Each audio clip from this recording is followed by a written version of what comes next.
wonder if we're live. Are we live yet?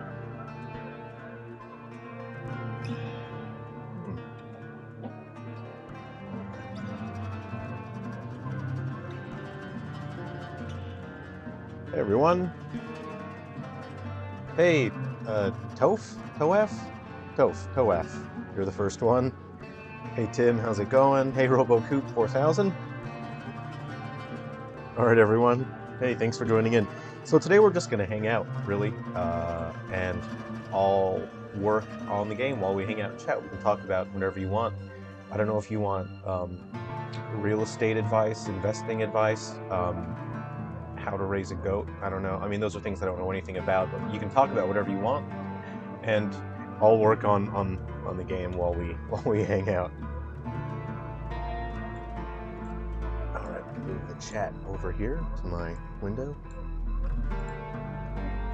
Game dev advice. Sure, you can ask any questions you want, and then I'll help if it's something that I know about. So what I'm working on today is our Wii U game. So, and if the music's too loud, let me know. I just need to double check my audio levels on that. Yeah, let me know if the music's too loud. So I'm working on Gaiden for the Wii U.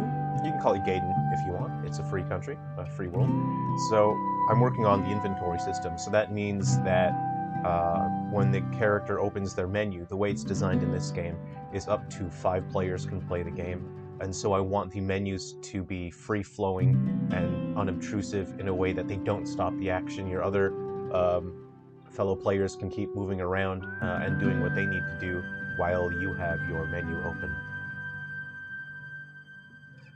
So this is not... I'll show you how it works. This is not your only part of your inventory system.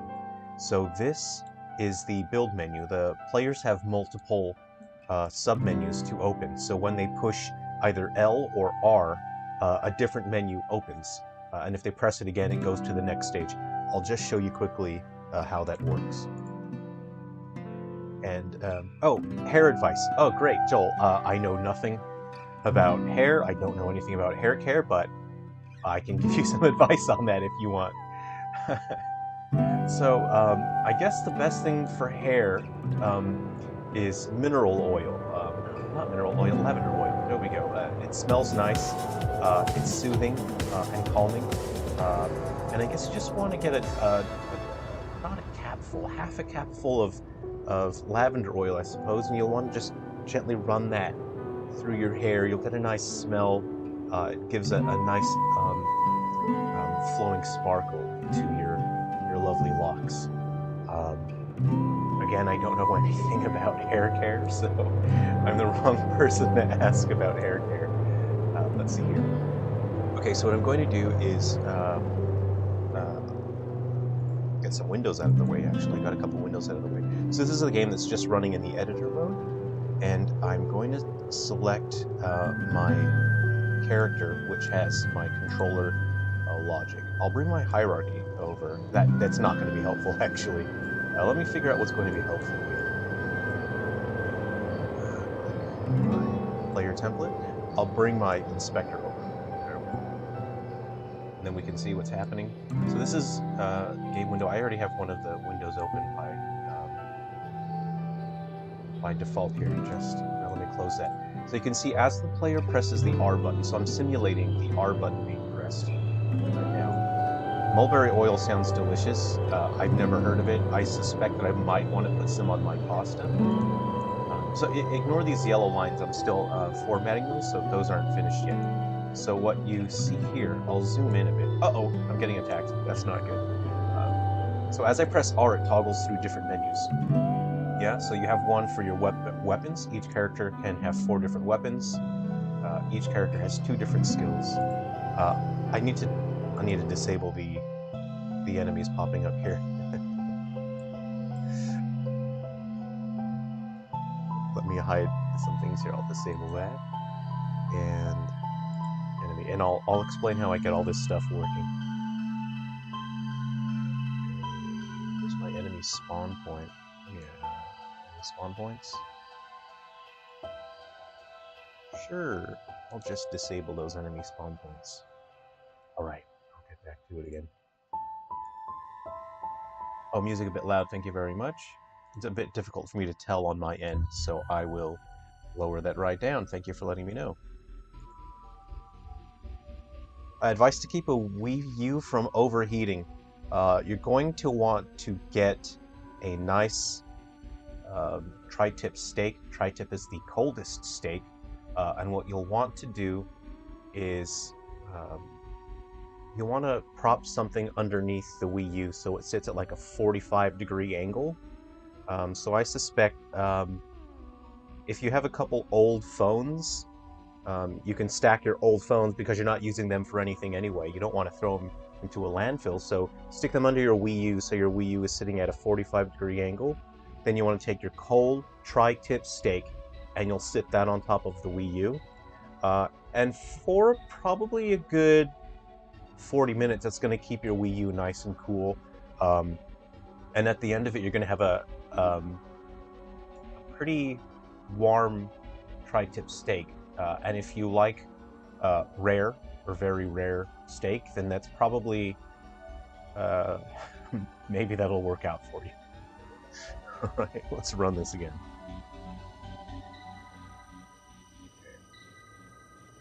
So I'll select my player template again. So my player, this is the logic for my player. I've selected the player in the hierarchy. Again, this window shouldn't be open by default. It's just there because I'm developing it. So if the player presses yeah, it's going to be a very rare steak. You're going to want to use a custom firmware and overclock your Wii U if you do want your steak a bit more cooked. So it's important to use custom firmware for that.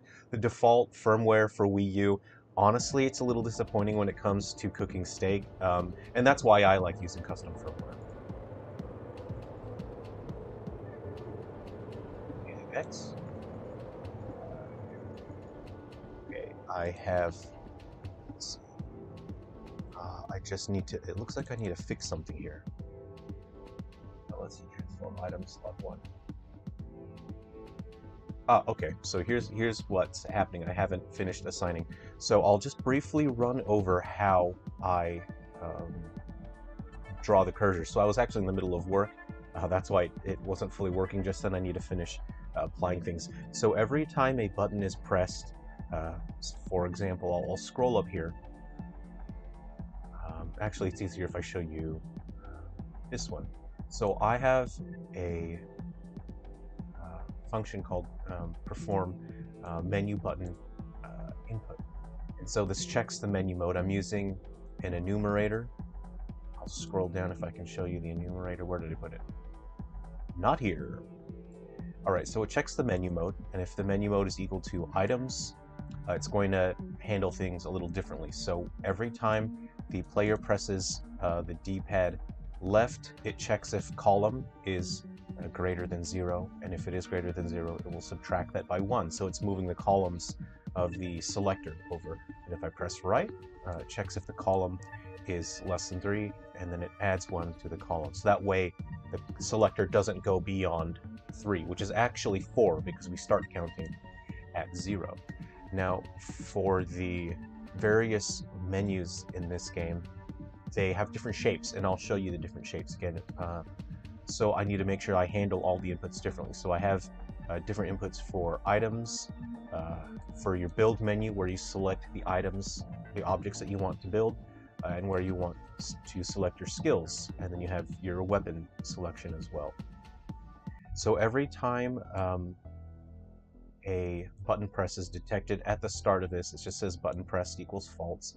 If one of these is successfully true, then it will say button pressed is equal to true, and every time that is true, it will play the cursor sound, which I have stored in my game manager. It just calls the play sound cursor confirm, and then I refresh the cursor position. This is where a lot of magic happens. I hate saying a lot. I don't know why I said it just then.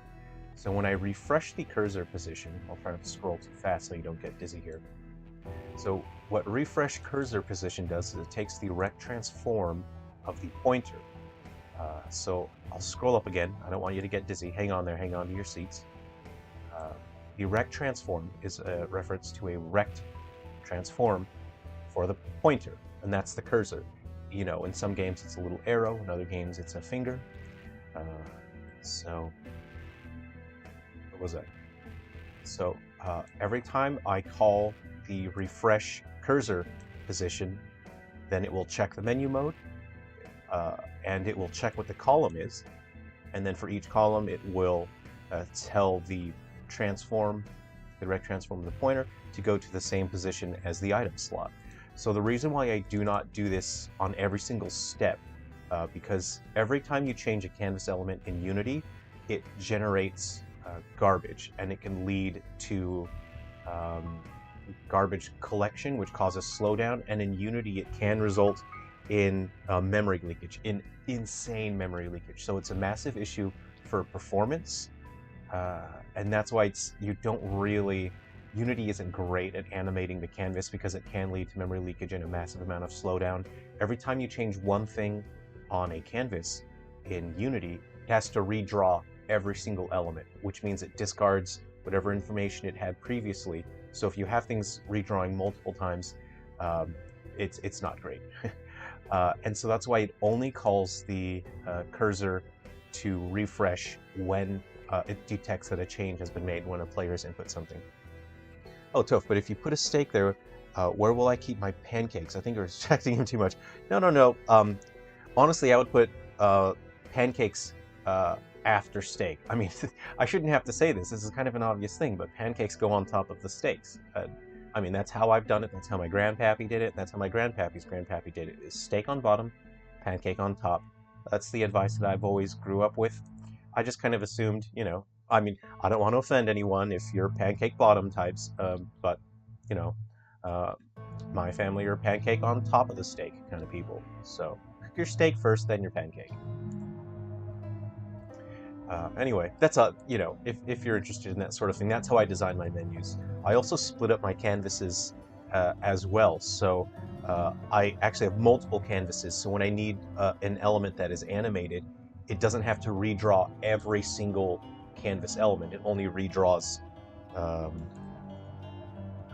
the stuff that needs to be redrawn, because I have multiple objects, multiple canvases. That's a tip for Unity.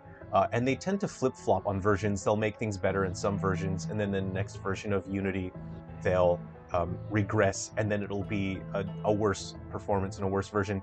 And so that's the difficulty with Unity, is you never know what's going to happen in the next update. Often you will get regressions that ruin all the things that worked great. And so, unfortunately, with Unity, it's important to overcorrect.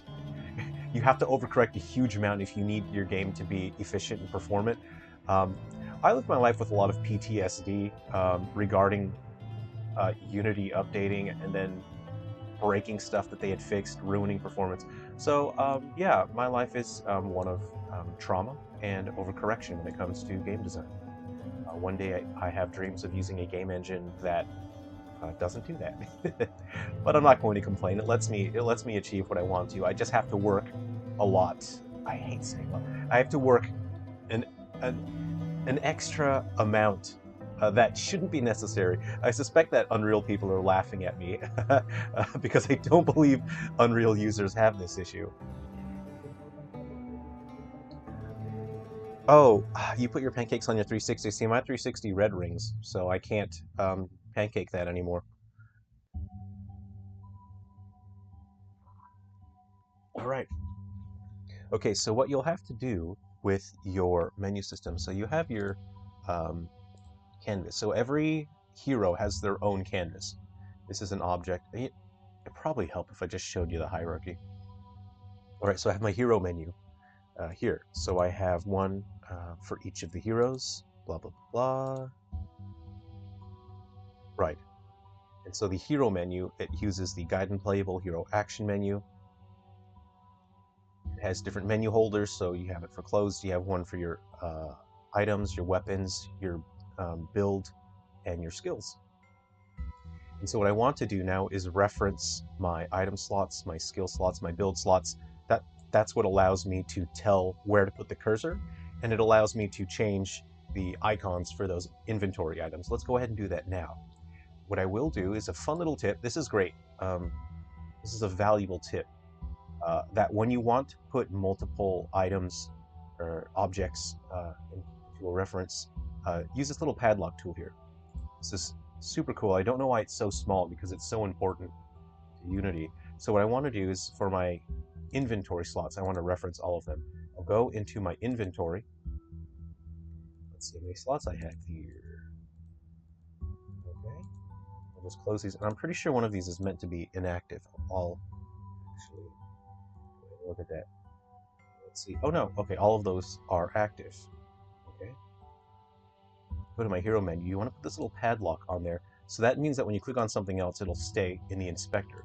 What I will do now is grab these inventory slots, and then I will drag them here. And now I have referenced all of my inventory slots. That saves me having to manually drag one at a time into the reference there, okay? And now I want to reference my skill slots.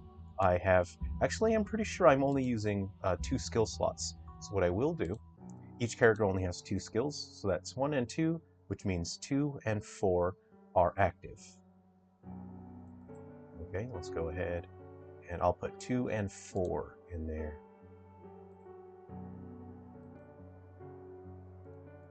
Alrighty, we have our skill slots. What games are you guys playing right now? I know there's a lot of stuff out, and unfortunately, I have to put my blinders on. There's always tons of cool games coming out. Sometimes a friend will come over, and then they'll play their Switch on the TV while I'm working, and that's actually one of the only ways I get to experience new games right now is someone else plays it. I get to chat and say, "Oh, cool, cool thing that's going on." I had a friend playing Monster Hunter Stories 2 on the Switch. That game looks fantastic. That's looks like just a massive amount of fun. Definitely the kind of game that I would spend time playing if I had some free time. Ooh, Sonic Origins, nice. I'm a big Sonic guy, big Sonic fan. Um, I would say Sonic Cankles and 3 is probably my favorite. Yeah, it's probably my favorite. All right, so we have, I need to skip that one there. So this is going to be 0, 1, 2, 3, 4, 5, 6, 7, 8, 9, 10, 11. Okay, that should do it. I'm going to drag that into my build slots. So these are placeholder graphics. I put those there while I'm creating the system so I know what kind of space the icon is taking up. These will be your build slots. Oh, actually, no, I better fix that. The game's only going to have 2 in each direction for each character. There's going to be dozens of playable characters in Gaiden, so the game rewards you for swapping characters because different characters can do different things. Different characters also have different skills, and I really want people to play this game together with friends and family, and so that's why there's each character doesn't have a ton of build options. They don't have a ton of skills. You're meant to use multiple characters, and that way it's less menu driven. I often get a little bit lost in some games when I step away from it for a while. Like obviously when you're playing a game, you get very much into the flow of it, and then you know where everything is, you know what everything does. You step away from the game for a couple weeks, you get busy, you come back, and all of a sudden there's too much going on in the menus, and you've forgotten what everything does, and then it becomes very difficult to enjoy the game. And with Gaiden, I want to create something that you can just jump into very easily without having to worry about what you were doing 2 months ago. All right, let me go ahead and fix that. Okay. Well, then we have 1, 2, 3, 4. Those are our slots. And this is the kind of game, when you're hanging out with friends, sometimes you don't get to see friends for a couple of weeks, sometimes a couple of months. They come over, and you just want to play an easy, a relaxing game that's just easy to get into. That's the kind of game that Gaiden aims to be. Is you just want to hang out with friends, you want to do something fun for a while, and you don't want to have to put in this massive commitment where you both have to study a dictionary in order to remember how to play the game.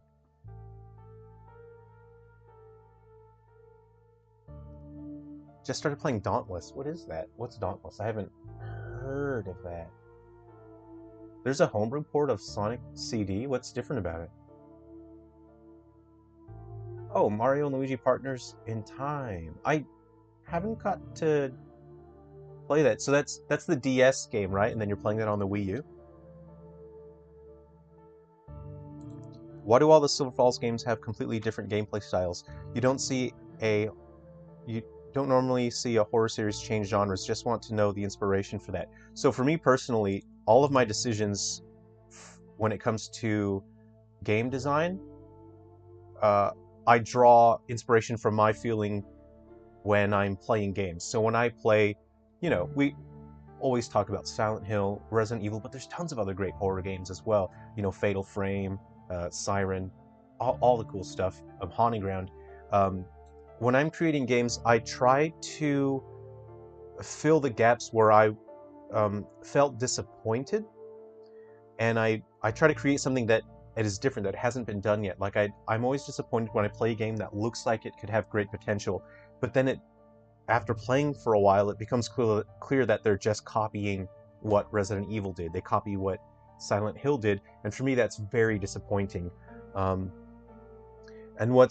what also disappoints me as well is when a game series gets stuck doing the exact same thing, and the developers of the game sort of promise this is the game, and then they release another game, and it's more of the same, and it could be better, and it's good when the new game is better. But the problem is that as gamers, we start to expect the exact same thing again and again, but then we get disappointed when it's the same thing again and again, and then we get disappointed when it's totally different. And that's why it's important for us to have different franchises and IP to enjoy, because if we get tired of playing one game, we can just play another game. But the problem with that is it leads to stagnation in a franchise. And you'll see Resident Evil is, I'll keep going back to Resident Evil because we all pretty much have heard of it in some way. I think many of us have played it and understand that a lot of the Resident Evil games are very formulaic. They do kind of the same things again and again. And when they have tried to change the formula, people get upset. And the reason why people get upset is because when you change the formula, you break the promise that you've made to your customer, to your supporter, to your players. And so with Silver Falls, I want to create a game series where there is no promise for me to break. The promise is that I just want to deliver an interesting game to you. I'm not promising that it's going to be the exact same thing every single time. And by not doing the exact same genre and play style every time, it means that when you play another Silver Falls, it is going to be interesting and it is going to feel different. And it means, for me personally, I would love if a franchise did that, because it means that when I look forward to the next game, I'm wondering what the possibilities are. In my mind, I think, oh man, anything could happen. It could be any style of game. It could be any character. There's a character that was an item shop salesman in one game, and then in the next game, he's the lead protagonist. So for me, it's very exciting, and it leaves me wondering what could happen next. And I think that's the kind of feeling that I want to share with people. It's just, that's exciting. It's something to look forward to. And then when you do play the game, you get to see the genetic similarities between game to game. Even though they're totally different genres, you get to experience the atmosphere, the story, and the characters in fresh ways. And for me, that's a way to make this franchise safe from stagnation. Obviously, if I'm not careful, stagnation can still occur.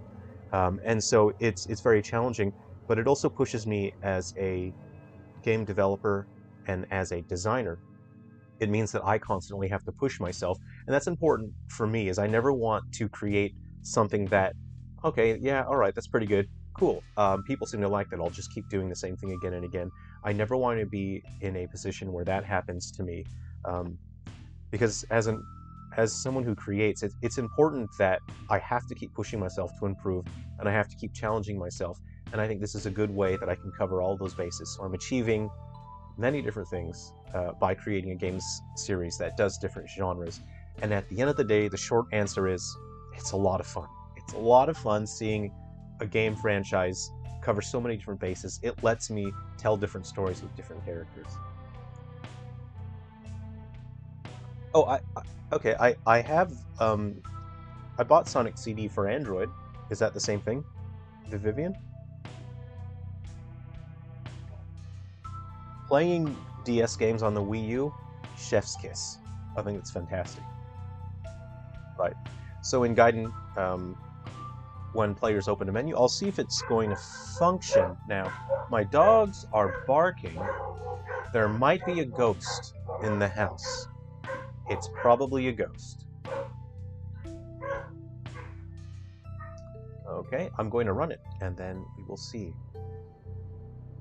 Oh, let's see. Dauntless is like Monster Hunter, kind of an MMO. M&M. I was gonna say M&M. Kind of an MMO.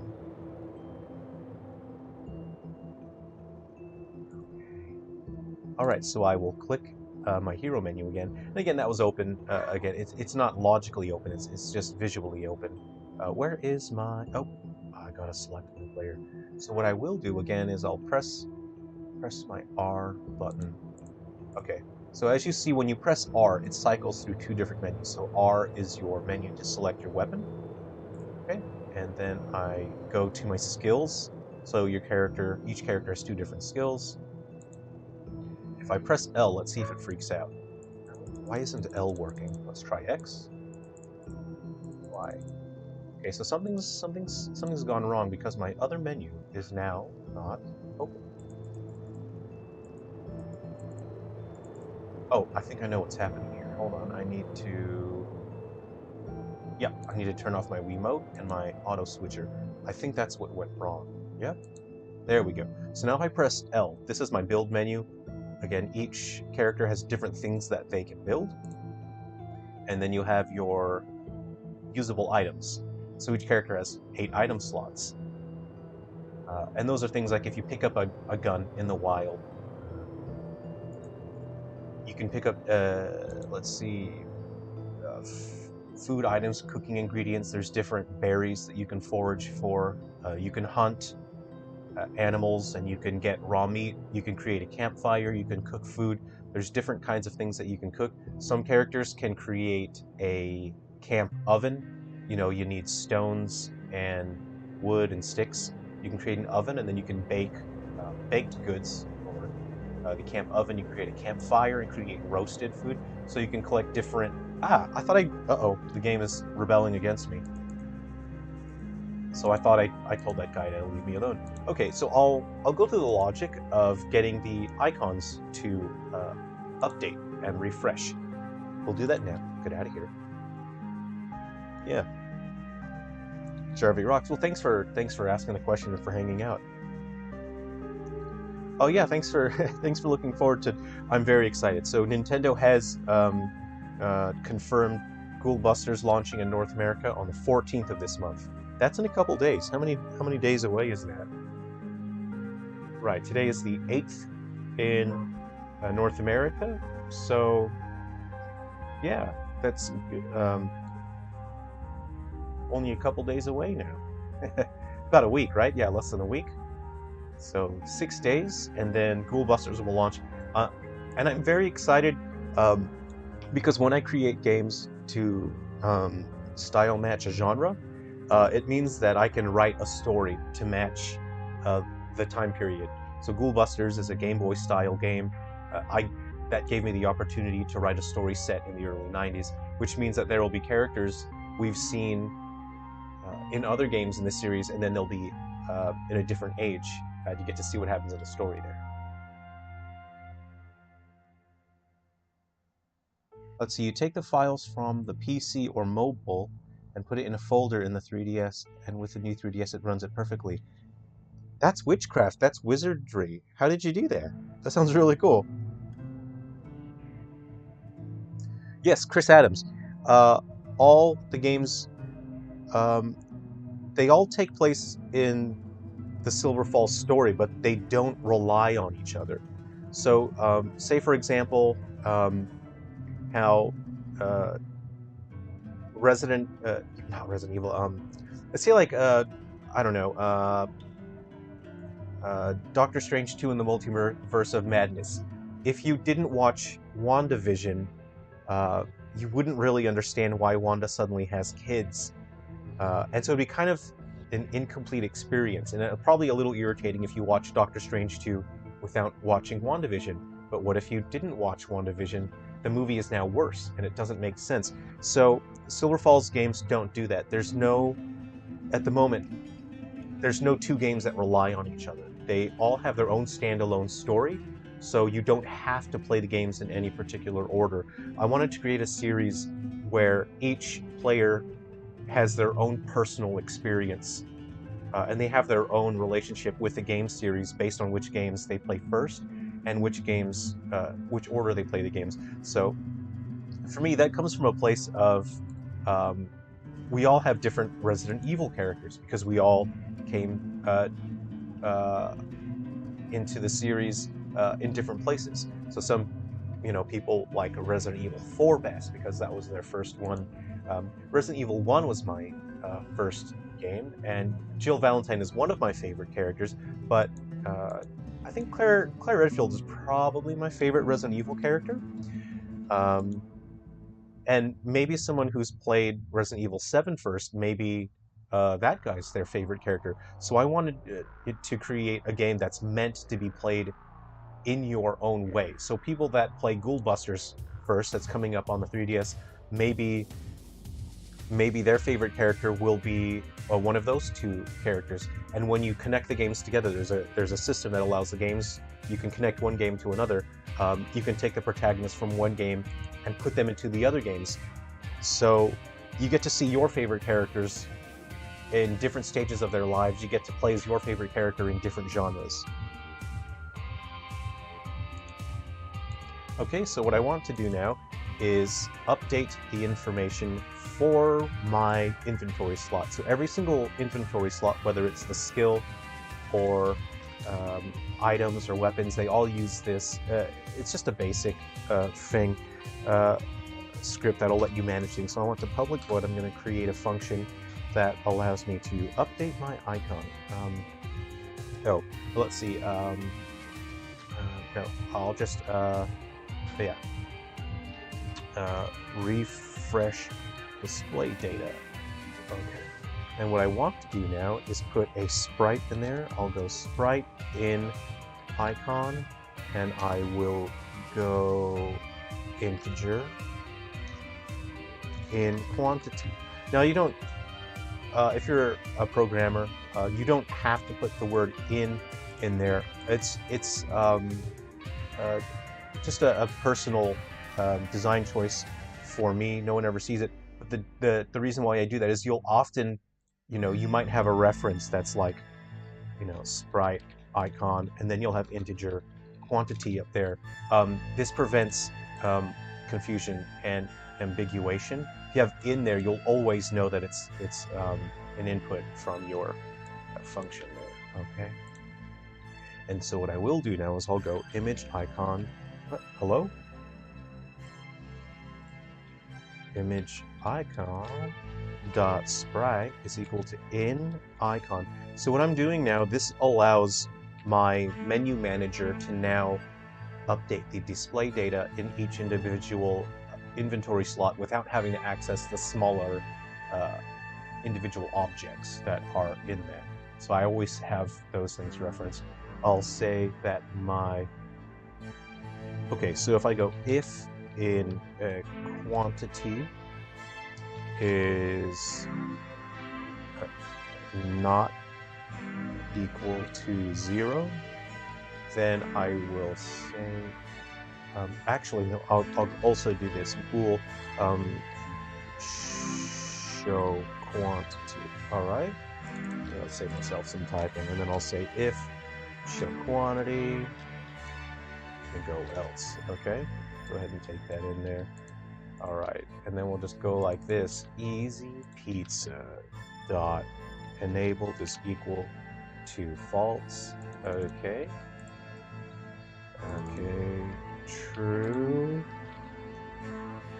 So if the quantity is 0, I'll go ahead. Actually, no, I do want to draw the 0. In some games, you don't want to draw the 0. But actually, I'll just take that out. I will draw the 0s. It depends on the game that you're designing. Yeah. Okay. Text is equal to in quantity dot toString. Okay. And so now, if I go to the hero action menu, refresh display data. So what I want to do now is, so you know how I mentioned you only want to update your canvas elements if there's a change. You absolutely do not want to keep refreshing your canvas elements every single frame. You're going to have massive performance implications with that. Yeah. Oh, cool. Thanks to Vivian. I'll check the Discord later. Jarvie, Falls Gaiden also getting a 3DS version. Yes. They're going to be totally different games. The only similarities is the setup for the story is the same. But these games are very light on story. They have a story setup, but there isn't a plot to follow through. And the reason being is that, again, like I mentioned, I want this game to be, you just jump into it, you chill for a bit, you hang out with your friends and chill, and you don't worry about a storyline. Something that has been difficult for me for the past few years, as I've been working, is I'll find a game that I really enjoy, I'll play it, for a couple hours one day, and then throughout the week I'll play it a couple hours here and there, and then I'll have to step away from it for work, things that I have to do. I'll come back to the game a couple months later, like I mentioned before. Uh-oh, I don't know where I am in the story. That sucks. Now I have no way to enjoy this game without starting it over from again. I don't know where to go. So with these two Falls Gaiden games, you just jump into it whenever you want. If you've got to take a break for a few months and then come back to it, it's just an easy, chill game to jump into.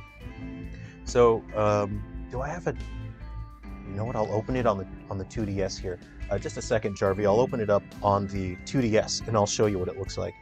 So on the 2DS and 3DS, Gaiden Deathly Delusion Destroyers is an RPG, and it's very focused on collecting different party members and then powering them up and building teams for different challenges. So every day there will be different challenges. And on Gaiden on the 3DS, your characters have access to different skills based on the day of the week. And every day there are new randomly generated challenges in terms of battles and enemies. They'll have different elemental weaknesses. So it's just an RPG battling game. There's no RPG storyline again, so you can just jump into it easily. And you can't just build one powerful team, because that team might be elementally weak to the challenges of the day, and then tomorrow they might be strong during the elemental alignment of the enemies. So every day it's just an interesting challenge to keep rebuilding new teams with different characters. You might find that one character that you really like, your favorite Silver Falls character, they have great abilities on Monday, Tuesday, and Wednesday, but then on Thursday and Friday, maybe their abilities aren't that useful to you. Yeah, and that's where Silver Falls Gaiden is on the 3DS. I'll show you what... Okay, let me just look at the... I'll open OBS here to make sure that I'm showing this correctly. Okay. So this is... Oh, it's not going to focus, is it?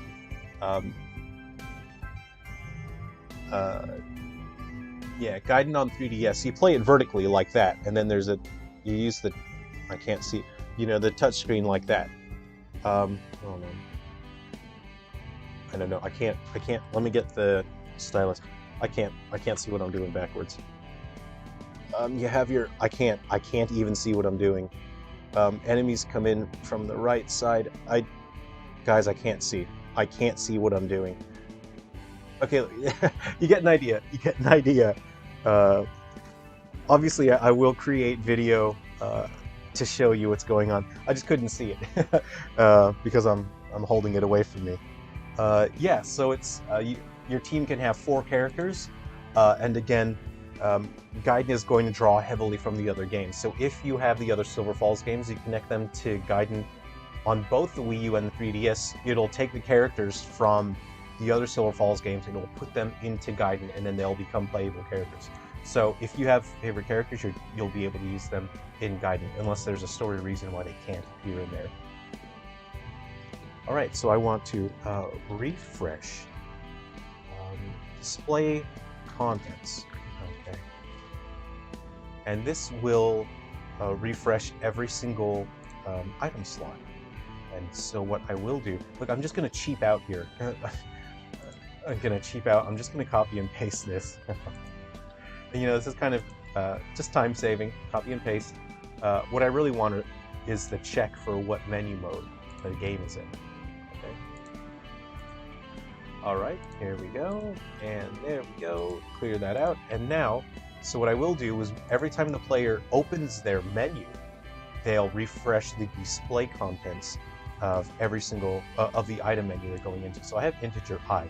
So here, what I will do is create an iteration. This might be boring for some people. Here, I'll shrink it down so I don't know. You can look at some cool graphics, I guess. Yeah, today's stream is a bit of a programming one. So if you're into programming, maybe it's a bit more interesting than it is for other people that aren't interested in the programming parts. I'll show you how large the play area is for Gaiden on the Wii U. So this is the world map for Gaiden on Wii U. Okay, let's all have a look. That's how large it is. I'm gonna zoom in. You ready? We're zooming in. We're zooming in. Ah, I might have to press the forward button. Oh, no, we're still zooming in. I might, okay, you know what? I'm gonna have to zoom in like this, all right? Everyone hang on. Okay, here we go. And we're in. Okay, oop. Let me drop a character in there, and then we can see. Let's put Maverick, no, let's put Holt in there, not Holt. Okay, so there he is. So that's how far we've zoomed. Okay, so there we are. There's Holt. Let's see, my coffee's getting cold here.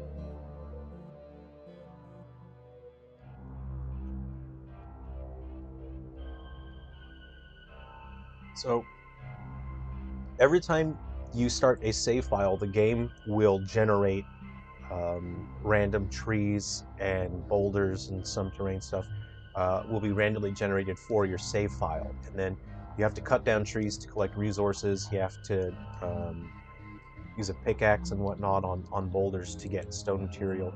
So you'll get to build stuff out of stone, timber, sticks, and tin.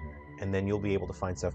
Every time you come back into your save file, it might be connected to the day. So every day, what will happen is you'll find lost parcels scattered throughout the game area. So as you explore, it'll be like, oh, someone failed to deliver this, or, you know, like a delivery truck crashed and all the parcels scattered everywhere. And you're kind of free to take whatever you want. So that's how you're going to find things like guns and first aid items, even though the entire game is just in this wilderness area. And it's just supposed to be chill. You collect your materials, you build whatever you want, you build your mansion, and then you protect it from monsters in the nighttime, you know, like in real life. I better open the chat again. Back to the chat. Shrink OBS. Hello?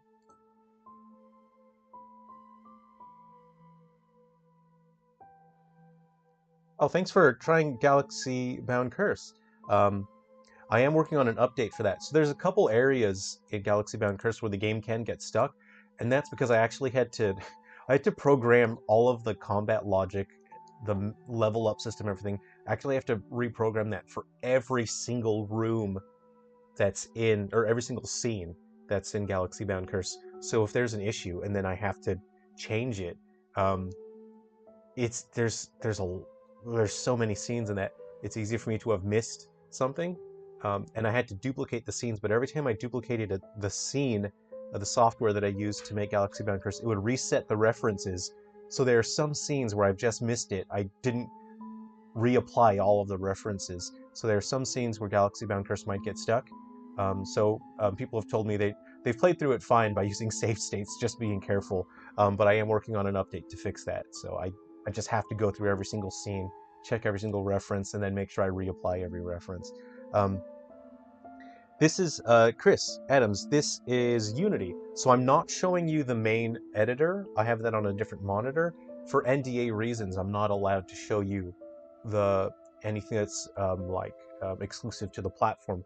But the scene view, the inspector, this stuff is all standard. It always looks the same in any version of Unity. So this is not NDA locked. This is just generic Unity.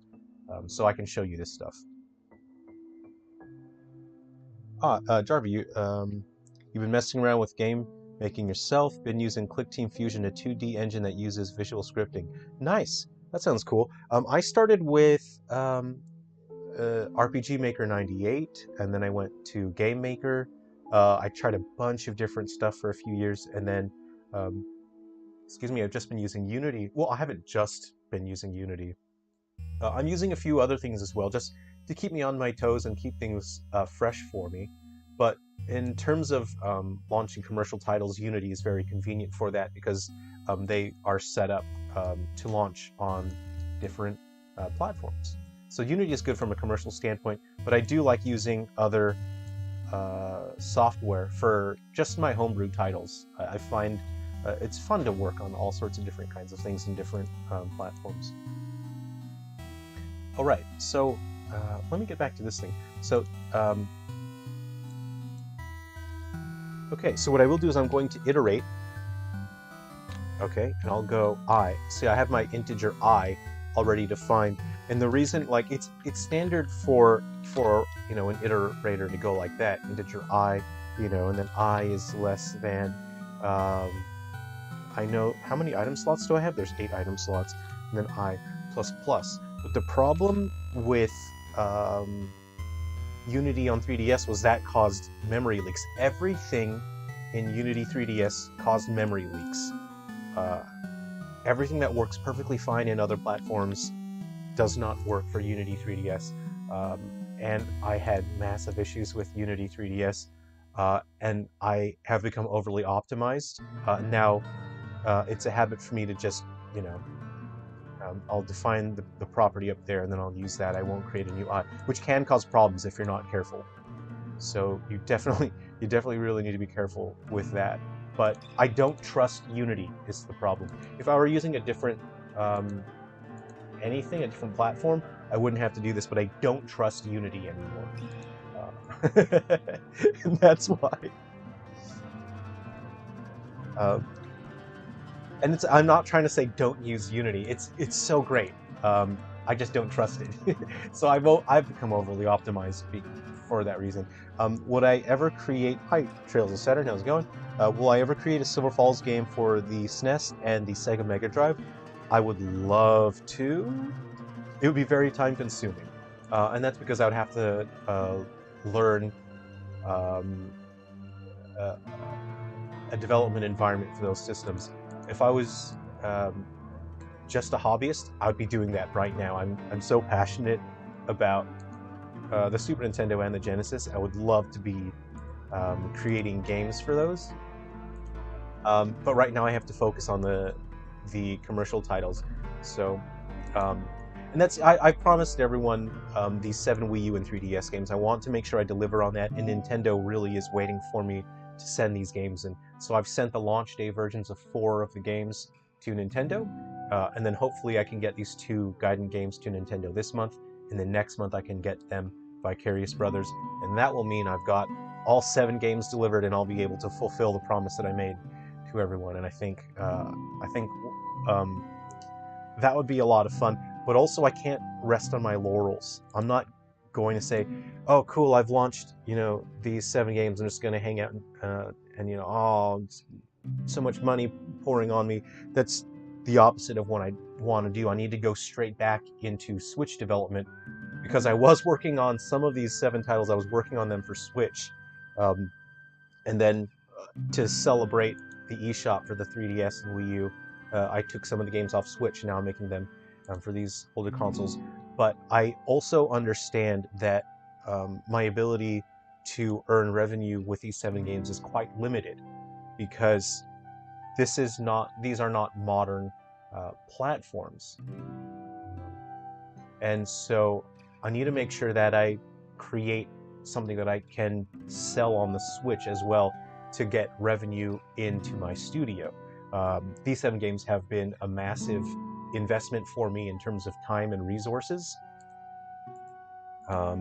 And I need to make sure that I'm very positive about them, but I need to make sure that they don't put my studio in a difficult financial position. So that's why as soon as I finish launching these 7 games, I can't rest on my laurels. I have to get back to the Switch to develop something, and I need to get something on the Switch before the end of the year. And the last thing I want to do is take one of these 7 games and then put them on the Switch, because that cheapens the value of them when I've promised these games to be exclusive to the Wii U and 3DS. I made these games that we wouldn't have to be bummed out about the eShops closing. And I mean that promise. I want these games to celebrate these consoles, and it would cheapen that if I just said, oh guys, look, you can put them on the Switch now. I'll wait until the eShops are discontinued, until they end the sales, and I'll see what you guys think. If you guys want me to take some of these 7 games, if there's certain ones that you want me to put on the Switch, then I'll wait until the eShop closes and I'll see what people want. But I would rather create something new and exciting for people. So that's what I'll be working on for the Switch, is a new title. It will not be a port. How many street passes have I gotten? So I used to go to college in Sydney. So I take the train. It's about an hour train ride. That was years ago. That's back when the 3DS was very popular. I used to get street passes all the time. It was so great. You take the train to your classes, you get street passes. Obviously, you wait till you have your lunch break. You play your street passes. What's the one with the castle? The different colored Mii's had different magic. Put your 3DS on standby, you take the train home, you get more street passes. It really was exciting, wasn't it? What was it like where you guys lived, where you used the 3DS? Did you get street passes often? I probably, I don't know, I'd probably get, around 100 over a week, just because I took the train in and out of the city 5 days a week. Jarby rocks. Yeah, I'm kind of shocked that they're letting me release these on the Wii U and 3DS, because they did have a deadline, but my pitch to them was I used, what's the Naruto term? There's a Naruto term, if you guys are familiar with Naruto. I think it's Talk no Jutsu. If you're familiar with Naruto and Naruto culture online, Talk no Jutsu is where Naruto uses his special ability to talk to the enemies, and then they stop being his enemy because he Talk no Jutsu them. I think I used Talk no Jutsu with Nintendo, and I sort of helped them understand that. Obviously, when they announced the eShop closure, we were all not that happy about it. And what I said was, I think we can bring some positivity to the situation if I can get these games out. And it was, they sort of said, like, can you seriously do that? They said, like, this 7 titles is a lot, and are you sure you can do that? Because there's a very limited time. And I said, look, it's important. I think we have to try to do this because people are upset right now, and I think this is something that might make the situation better. If we had a way to celebrate the console, it would be better than just saying no more games. And so they're really supporting me on this, and I'm grateful for that. Sorry, I've just sort of gone on a tangent here. All right, so I want to refresh the display data. So what I'm doing is my item slots. I'm going through my 8 item slots, and I'm refreshing the display data. If we go back to the item slot again, you'll see it's calling this function here. So now I need to pass it some information. I need to tell it what icon to display. I need to tell it what quantity, and should I show the quantity. Okay, So I need to make sure that my action menu is referencing my hero. I think this is him. Yeah? Okay. Cool, cool, cool, cool, cool, cool, cool. Let's see if my hero actually has that data in there. I'll go hero dot... normally I do like inventory. Oh, you know what? I don't... It's okay. I don't think he has that information. I'll just put that in there real quick. I'll create it. Let's copy that. Let's go ahead and save that. Okay, I'm going to search for this in Unity. So there's a fair bit. I can't show you everything in the editor.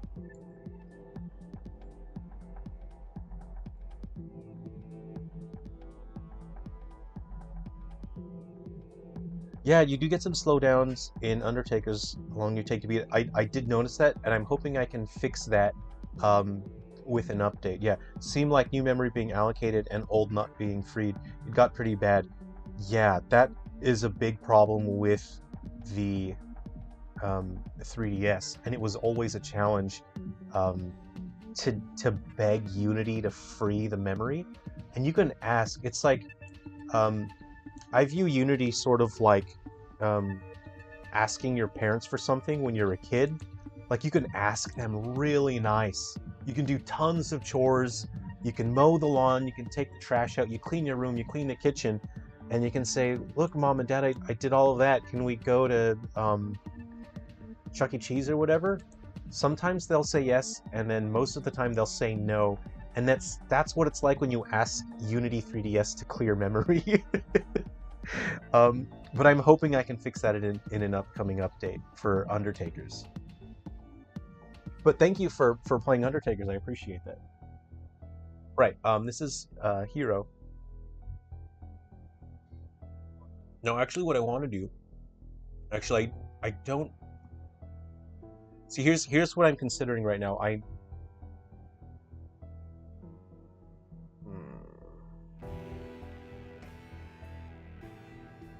Yeah.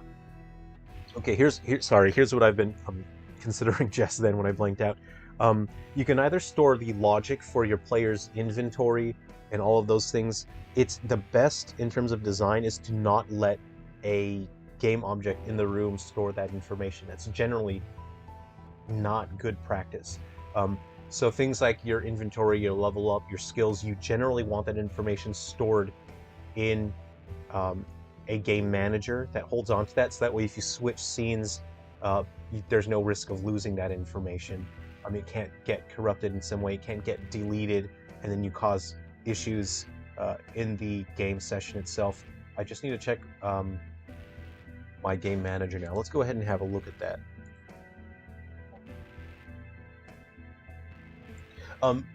Tim, so Tim Burlingame. Yeah, thanks for watching the stream. So Undertakers on the Wii U, it won't have that problem because Wii U has way more memory than the 3DS. So Undertakers on the Wii U is the same game in terms of Game A and Game B, but there's a brand new game mode. If you haven't seen the details about it yet, there's a brand new game mode for Undertakers on Wii U, and that is a 4 versus 1 multiplayer mode. Or it could be 1 versus 1, 2 versus 1. So one player will use the gamepad. Boop, boop, boop. This is my gamepad. They control where to spawn enemies, and the other players control humans. And they get to fight the Undertakers. And so that game has modern graphical style.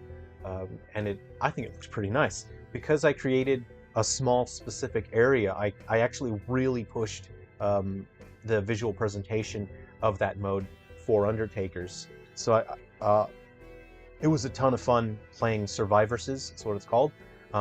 That's the new mode in Undertakers for Wii U. I had a ton of fun playing that with testers.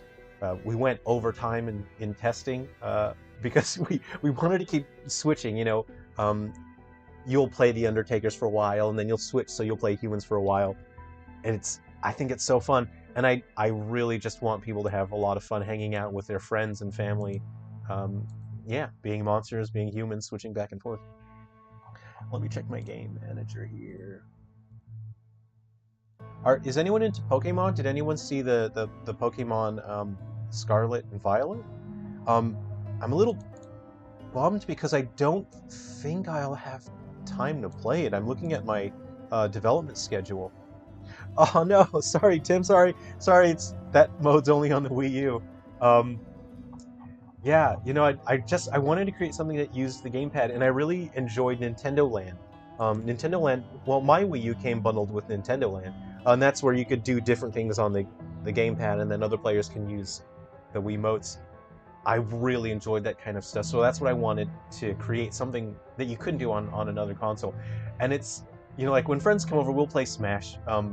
On occasion, we'll do like a Mario Kart. Years and years ago, we used to play Mario Party. So I'm really hoping some of these games have that kind of appeal where your friends can come over and then you get to beat each other up for a while. All right, these are my game managers. I'm going to check my... Right, okay, so this is pretty... I need to check my savable data now. Hold on. Sorry, guys. Yeah, that's a buildable object. So this is... I'm just going to get real for a second. Nintendo let me send this in, and it didn't actually have all of the game logic in there. What I pretty much did was, you know how like when they need to fill a backdrop, you know, for older movies when they didn't have CGI, they would just paint a building and they have it in the background, and it's just like a flat. And it's not a real building, but it's in, you know, it's in the background. So yeah, it looks like there's a building back there, but there really isn't. When I was submitting all of these games, because I was doing all 7 simultaneously, for Gaiden, this is the last one that I sent in, Gaiden on the Wii U and the 3DS, I didn't have time to create all the logic, so the equivalent of what I did was I pretty much painted a flat. I, you know, made it look like there was a game there, and there wasn't any game logic. It was just like, it was just a flat. I just painted it. And I said, oh, look, yeah, this is the game. And they looked at it, and they were saying like, well, okay, it's a game. And then that allowed me to send in the first version. Because if I didn't send in the first version of the game, they wouldn't be able to accept the game at all. And I had a deadline. So now I'm very quickly creating the entirety of the logic. But I've been working on so many games, I actually don't even remember what logic is missing. So as I'm on stream here, I'm finding out with you guys what logic is missing. So I like using these. So character and party. So Guardian's character of the party, and I'll show you how I store my character information. So I'm a massive RPG fan, hugely into, you know, if your character has stats, if they've got equipment, if they've got skills, I'm into it. I'm already there. Let me show you how I store that information. So this is stored in the save data. There will be 8 save slots for Gaiden on the Wii U. That way you can have different world setups. You know, you can build different things, you have different characters. All the other Silver Falls games so far have only had 1 save slot. This one will have 8. Okay, so each character, this is the information that the characters store. And I refer to them as character and party. Guardians is just the framework that I'm using. But this is information that I pulled from Guardians and Metal Exterminators. It was a starting point. But the thing is, I think I have to... Oh, you know what? I think I'm going to have to start from scratch. Yeah, this is kind of what I meant when I said I painted a flat. It was just a painting, and I sent it to Nintendo, and they said, okay, it's a game. I'd actually taken... I'd ripped out chunks from all of my other Silver Falls games, and I had just pasted them together. It was a monster. So I'm looking at my code and I'm thinking, oh, this is all from my different games. That's how I made Gaiden in a submittable state in such a short amount of time. So I don't think I can use this, but, you know, just for interest, I'll show you how, oh, this is how Guardians and Metal Exterminators would store your character data. You have your EXP, your levels, your job EXP, your level ups. This is all information that's stored in the save file. You have your skill levels. Integer is just a number, 1, 2, 3, 4, 5, 6, 7, 8, 9, 10, you know, 999. Your power levels and whatnot. So these are things that you can, let's say you spend your job EXP, your EXP, whatever it is, and then you can use up that to increase your power level by 1, and then the game can then take that into calculations. So maybe it'll, if your power level is 4, maybe it'll multiply that by the weapon strength. And you can level up different statistics as well. This also keeps track of what weapon you have equipped, your main weapon ID. I keep my weapons stored in a database, and so all I have to do is store one number, and then that's the number of place in the database. So let's say I have 50 different weapons. If I say 20, then it knows that, oh, the weapon he has equipped is in slot 20 of the database. It's quite an efficient way to store your save data. You have your extra skills, that can be attached to your character, your weapon levels. Some of this stuff might be boring to you guys. I don't know. I apologize if it's a bit boring to you. Yeah, today's just a bit more of a programmy day. I haven't really done one of these before. Normally it's something fun, like we're drawing a monster.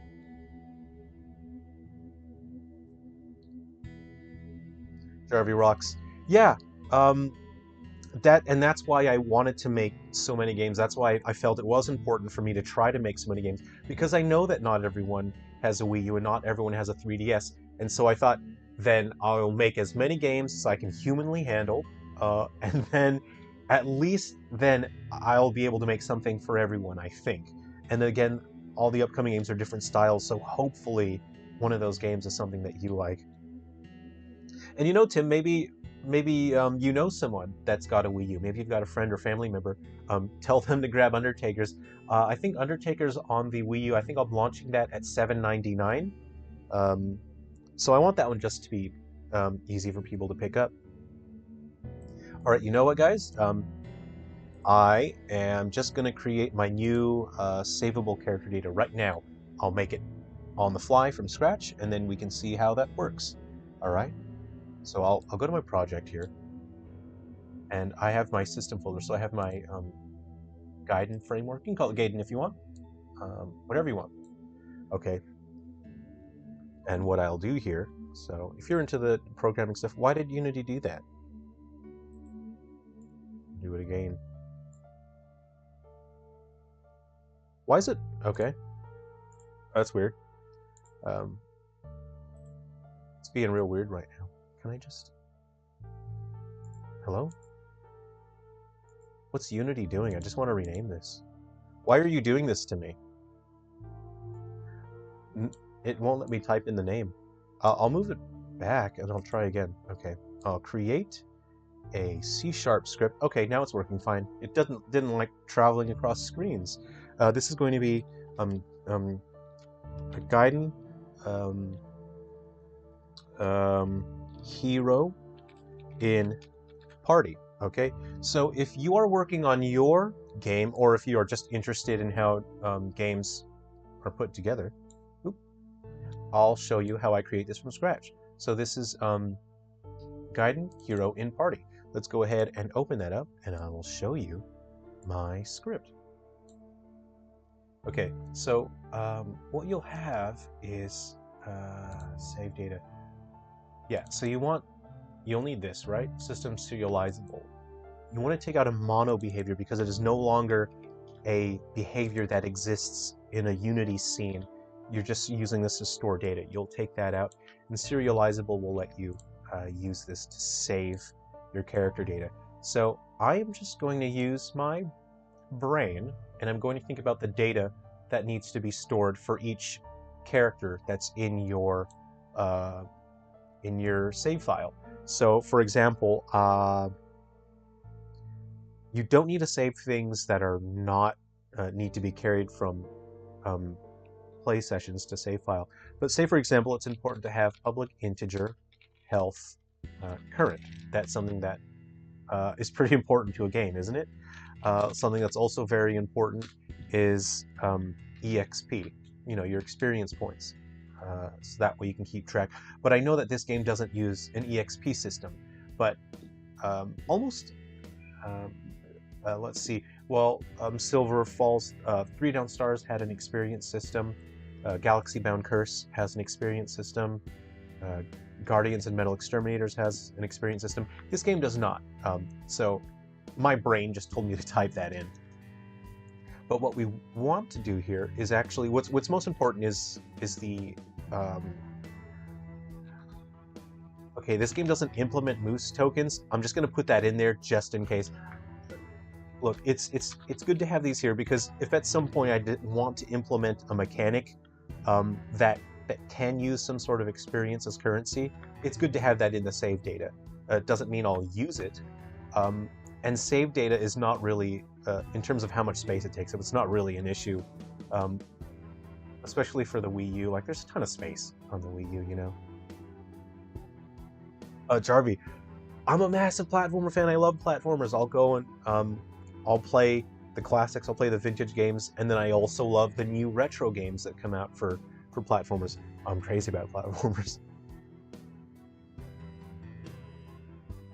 Cool, yeah, thanks. So, the way I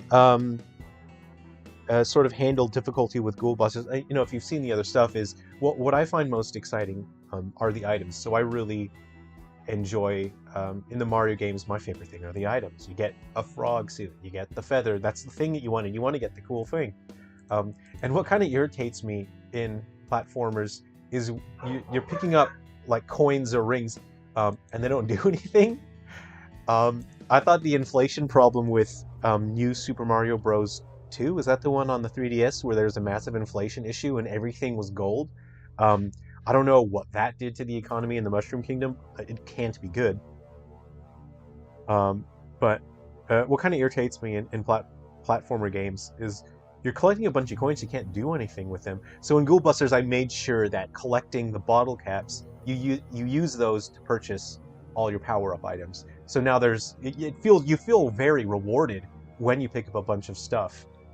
Because at the end of the level, you can buy items. You can go back and play the easy missions again if you want to grind for bottle caps. So you can just stockpile a ton of items. There must be some system level issue with automatic garbage collection on 3DS. Generally, it's faster when things like that are manually implemented, so handhelds might not allow it easily. I do understand that there are severe issues with it. I'm not allowed to discuss all that stuff because it's behind an NDA. But from my understanding, because we did discuss this with engineers, and they did try very hard to fix it, but at the end of the day, they said, we can't. It's not fixable. They've tried, they put in a lot of effort. And so really it's up to us as developers to try to skirt around the issues. I've made massive improvements to 3 down stars, so the update that is coming out is going to be substantially better. And I've just found a way to trick Unity into handling memory a little bit better, so I'm hoping I can get Undertakers working better as well. We'll see. And but this sort of stuff is interesting, isn't it? You know, it's just thinking about it and trying to find an understanding for. I think it's hugely interesting. Not, you know, just as a developer, but as a gamer myself, I find it really interesting. I love this kind of stuff. Yeah, it seems like you're into it too, Tim. All right. So I just need to make sure now. I think I also need to create. Okay, I'll show you here. It would have been easier if I kind of showed you this stuff on one of my other games where all of these systems are already built. Curzon, how's it going? Yeah, you know, I love when YouTube channels break down stuff from all the games that we love, you know, Ocarina of Time, you know, Super Mario 64, and they explain how all that stuff works, all the technical stuff. I love that. For some reason, I can't create a new script when the project window's just there. I'll take that off screen. I'm going to create a new C# script, and this is going to be a guided inventory. Oh, wait, no. Item in inventory. Yep. I'll create another one that is, let me think here. Yep. Yep. Just got to use my thinking brain for a second. Guiding a weapon in inventory. Okay, so I'm going to bring my window back over. So I'll show you the 2 scripts that I've created. I've created item in inventory and weapon in inventory. And again, same thing, I'm going to use these to store save data. So they are serializable, they are no longer mono behaviors. I might have to grab a fresh coffee in just a, pardon me, sorry about that, just a second. Okay, and this is quite simple in general. Actually, oh yeah, okay, so I believe weapons will have levels. I do want a level system for the weapons so you can improve them. So this is the information that will be stored: public integer item IDs. This will reference the item slot, public integer item level, and then public integer item quantity. So compared to the other Silver Falls games, the mechanics of Gaiden are much simpler.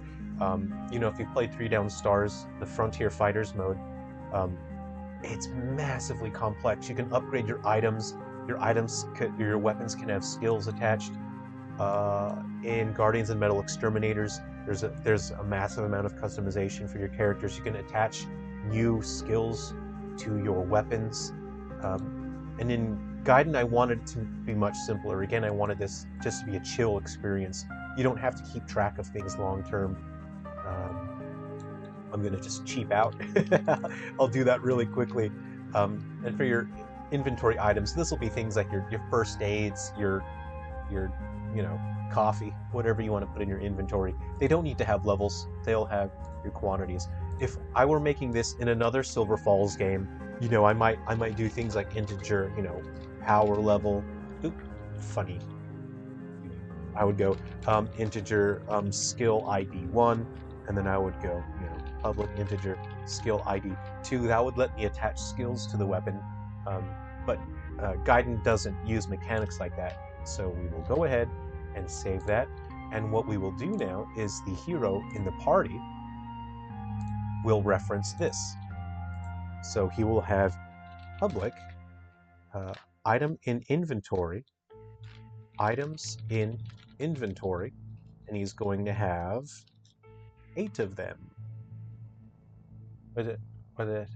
Why is he not like that? Why is he not like that? Why do you not like that? Why do you not like that? What are you doing? Anyway, I'll figure out what's going on later. Oh, you know what I want to know? Let's go like this. Pardon me. Let's do that instead. I prefer that, but for... What do you... I might have to just close it and open it again. It is being a little funny, Yeah, I'll leave it like that. Anyway, just ignore the red underline. It'll be working fine later. Guiding weapon in inventory. So this now stores information for the weapons in inventory. And as you saw earlier in the stream, oh, hold on. Sorry, I was distracted by those red lines there. New, you get 4 weapons. I'm just going to close Visual Studio. Curzon, will you be able to update games after the eShop closes? Yes. So I've been communicating directly with Nintendo, obviously, as a developer, especially since I'm now, I think I'm their last developer for the 3DS and Wii U. It's important for me to keep in touch with them, and they have assured me that I can keep updating the games after the eShop is closed. So if you guys play the games and you find there are glitches that need to be fixed, if you let me know, I can absolutely fix them. If there are balancing issues, especially since a number of these games are multiplayer, if there's balancing issues, you can let me know and I can fix those. Okay, so now this, let's see here. I got a lot of stuff here, don't I? Oh. So my stuff wasn't compiling because I had, I've got it, hold on.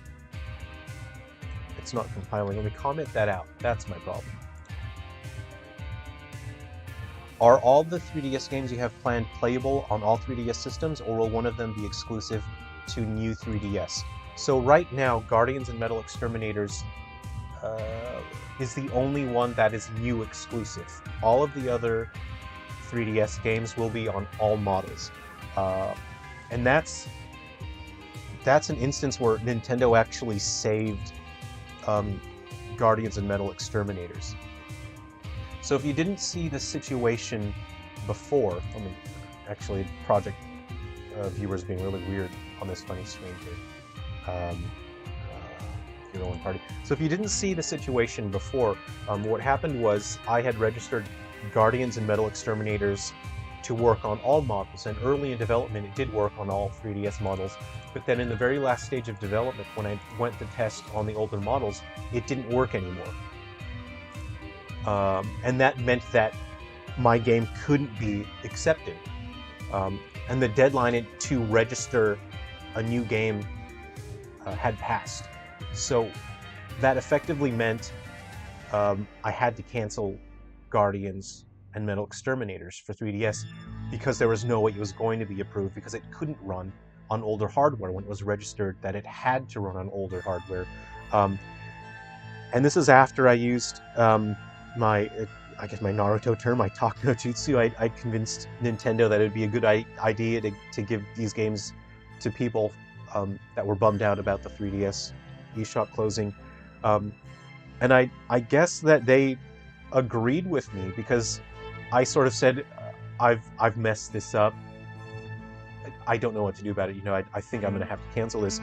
Nintendo went way out of their way, and they registered Guardians and Metal Exterminators so it could be sold on just the new units.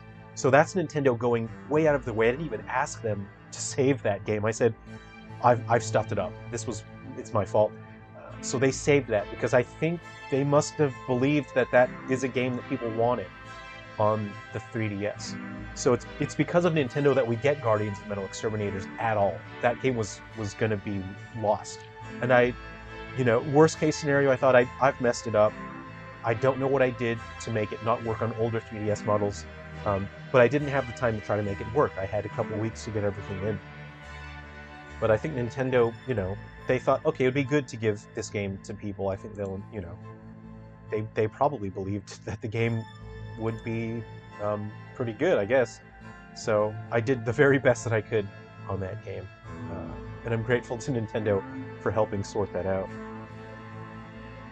But Ghoul Busters, Vicarious Brothers, and Gaiden, Deathly Delusion Destroyers, those will all be... those will all work on all 3DS models. Let me know if the music's too loud. The music is the soundtrack for the Silver Falls games. This is one... I'll turn this up. I quite like this track. This is from Guardians and Metal Exterminators.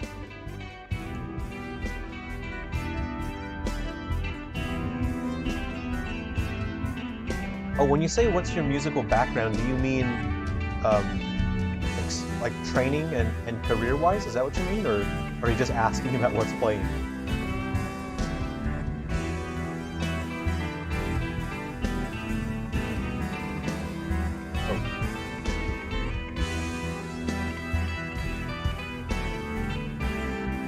Yeah, that question makes more sense. I'll lower it a little bit. Yeah, so that's a track for 80s style rock music for Guardians and Metal Exterminators. So I have some training in high school for choir and band, so I have some formal training. So it's not high level, but my choir teacher, who was very strict, so you had to be dang good with music in terms of understanding it. I played in the band for 1 year, the marching band or whatever. But I don't have like any college experience. I've never played in a band, but all through my teenager years, my friends and I, we started playing guitar and whatnot we'd be in our early teens. So we all played guitar, we all, poked away at the piano and whatnot. I'm just going to keep working on my save data. So this is, each character has their own inventory. There's no reason to put an S, really. I'll go like this. No, I've never been in a band. I haven't been to college. I'm mostly self-taught for music, but I've studied what I could in terms of music theory. I was quite dedicated to studying the theory of musical composition and musical performance. And I took it quite seriously when I did choir and marching band in high school. Stone and tin. So you have 4 building materials. So in the game, characters will be able to build 4 variations of things. So you have your stick, timber, stone, and tin. And different characters can build different things. So some characters might only build timber stuff. Some characters might only build stick stuff. And that means that it's easier to, like a stick wall. You can build a stick wall. It's easy to find sticks, but then they're not very strong, so enemies will be able to destroy those objects pretty quickly. And that's the point of that. So now each character can store items in inventory, weapon in inventory. We now have that, so let's go back to our savable data. We no longer need that. Actually, no, I'm gonna cheap out. This is so lazy. It's so cheap. I'm just gonna put that there. It's just so there's 80 in there, you know. It was so lazy. Okay. Okay, let's see here. So you have your build materials, you have your items, skill. Oh, I think energy. Oh, stamina something.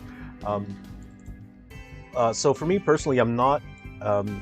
I don't think I'm particularly skilled or talented with any particular instrument. I'm considered a multi-instrumentalist, so I play a bunch of different stuff.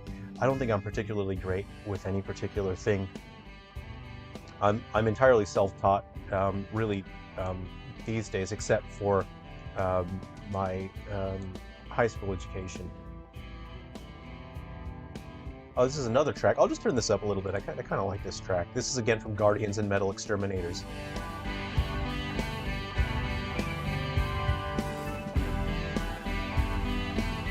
I'm just going to make a coffee. I'll be right back. I'm just going to make a coffee.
Okay,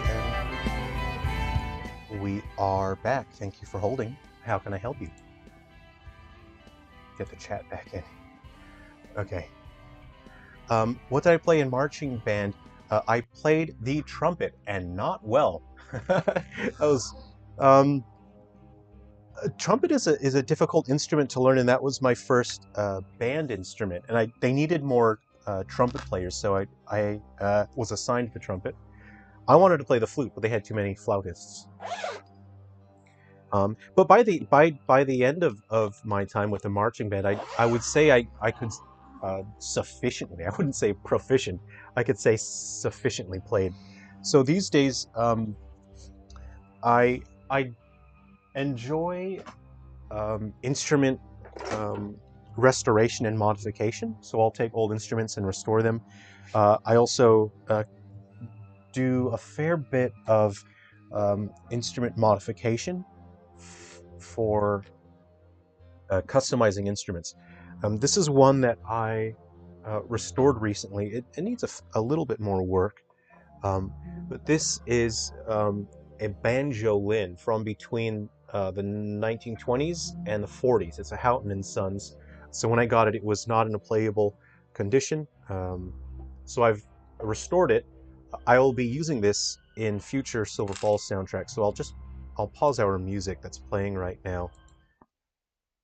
And I'll just let you have a little bit of a sound. Imora, hi, how's it going? Oops, dropped my pick. Thanks for joining the stream.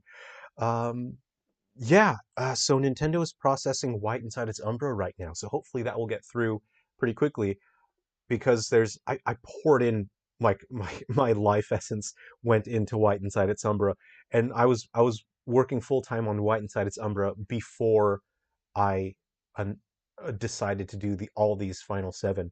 Um, I'll let you. Yeah, this is a combination of a mandolin and a banjo, uh, and it was created in the late 1800s, early 1900s, so that mandolin players could get more volume. But it sounds so different from a mandolin. It really has its own special tone. I don't know if the microphone will pick it up well, but I'll play a little bit, and I will be using this in future Silver Falls soundtracks.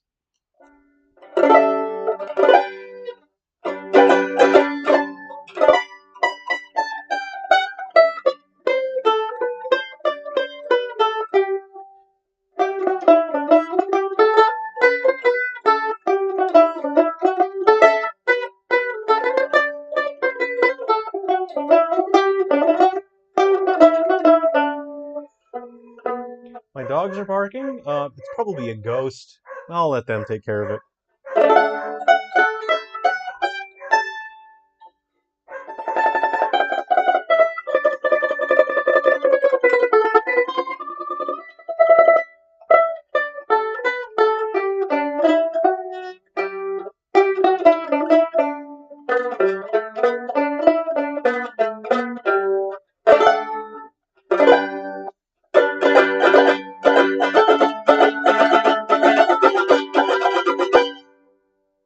That's a banjolin.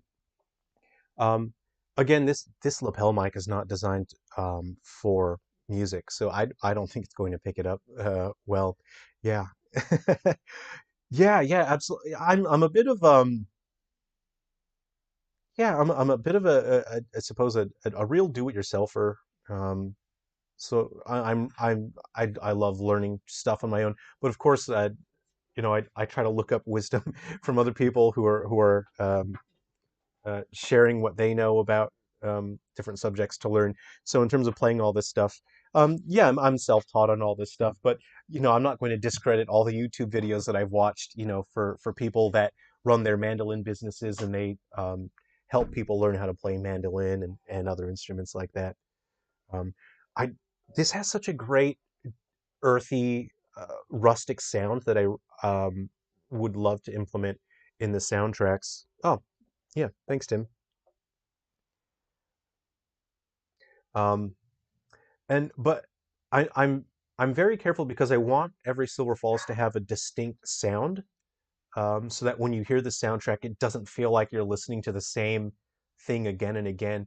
And the same way that I feel about the style of the game, I don't want every Silver Falls game to feel the same. So I want to make sure the soundtrack feels interesting, each one in its own way.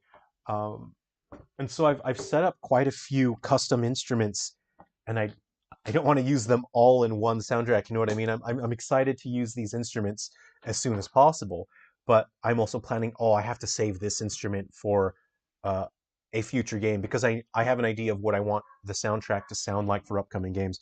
I'll show you another instrument that I recently customized as well. And again, I really don't know if this is going to sound all right with this microphone.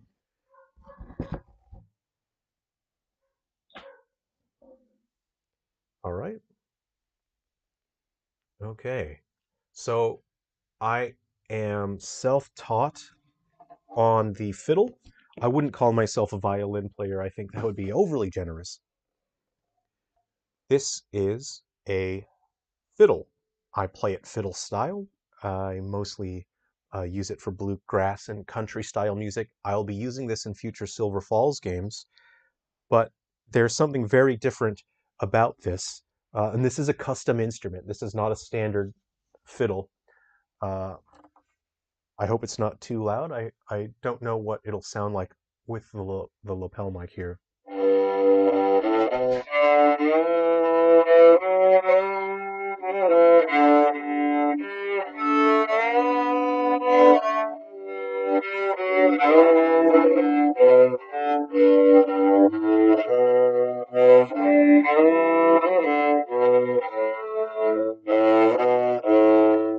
It's out of tune. Yeah.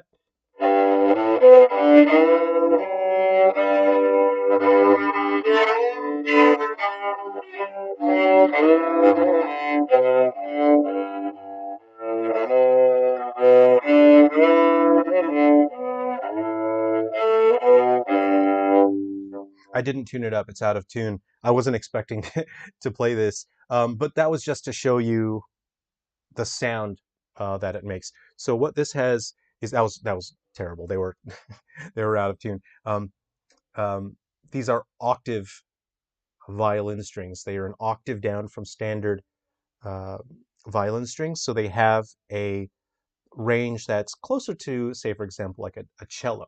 Um, and it has this rich, deep tone. I'm not sure how the tone sounds with this lapel mic, but I picked a specific instrument um, because I wanted a very boxy sort of um, Civil War era sound to it, sort of Wild West frontier sounding fiddle. So something quite um, smoky and earthy in terms of tone. Um, yeah, I don't want to waste time tuning this up, but I'll.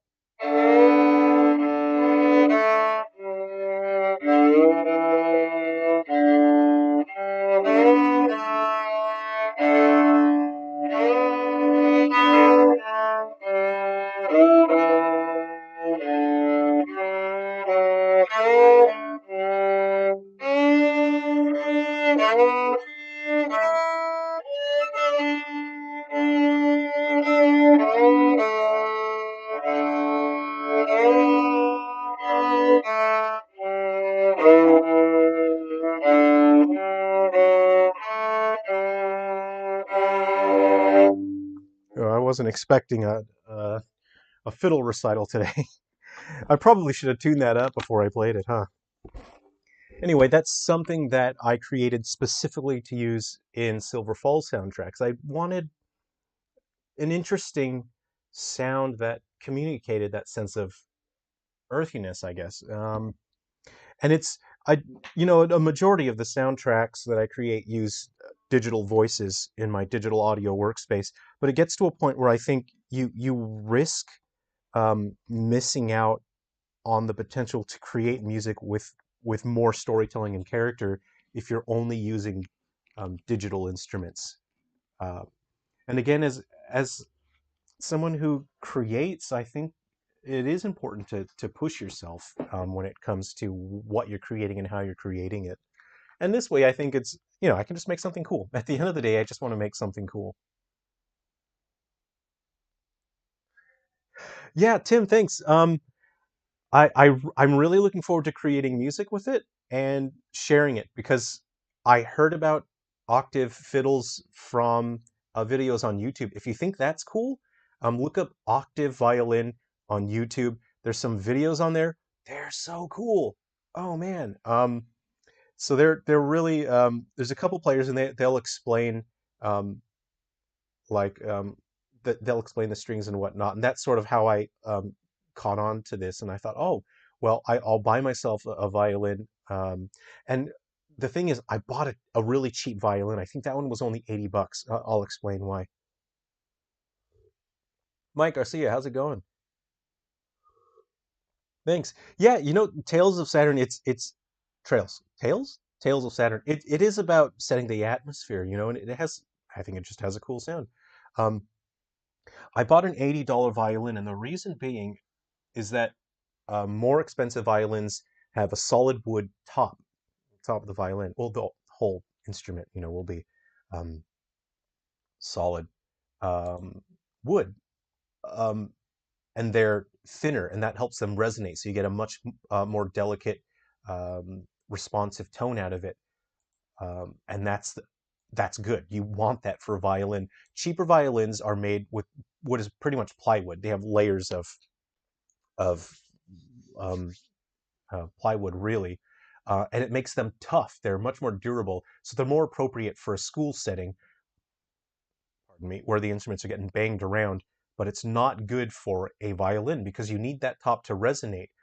But I purchased this violin specifically so I could put those octave strings on there, and I knew that having a thin top to the instrument wouldn't facilitate um, the tone that I wanted because I was going to use lower octave strings. So I purposefully bought an instrument with a hard, thick top that wasn't good for violin sound, but for octave violin, that's what gives it that smoky tone to it.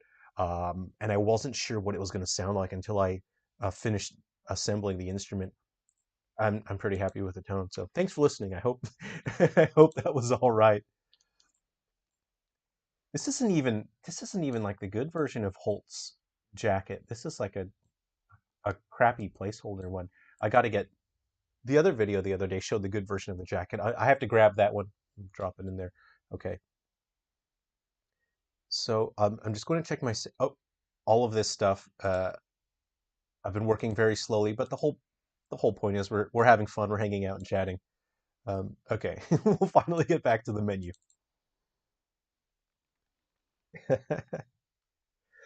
Okay, now finally. Okay, now we're going to refresh the display data in the item slots. Okay, so we finally have. Okay, have we referenced the game manager yet? So the game manager is. I'll show you what that is. The game manager references the Gaiden game manager. Let's go ahead and open that. I'll show you what is in there that should reference the save data.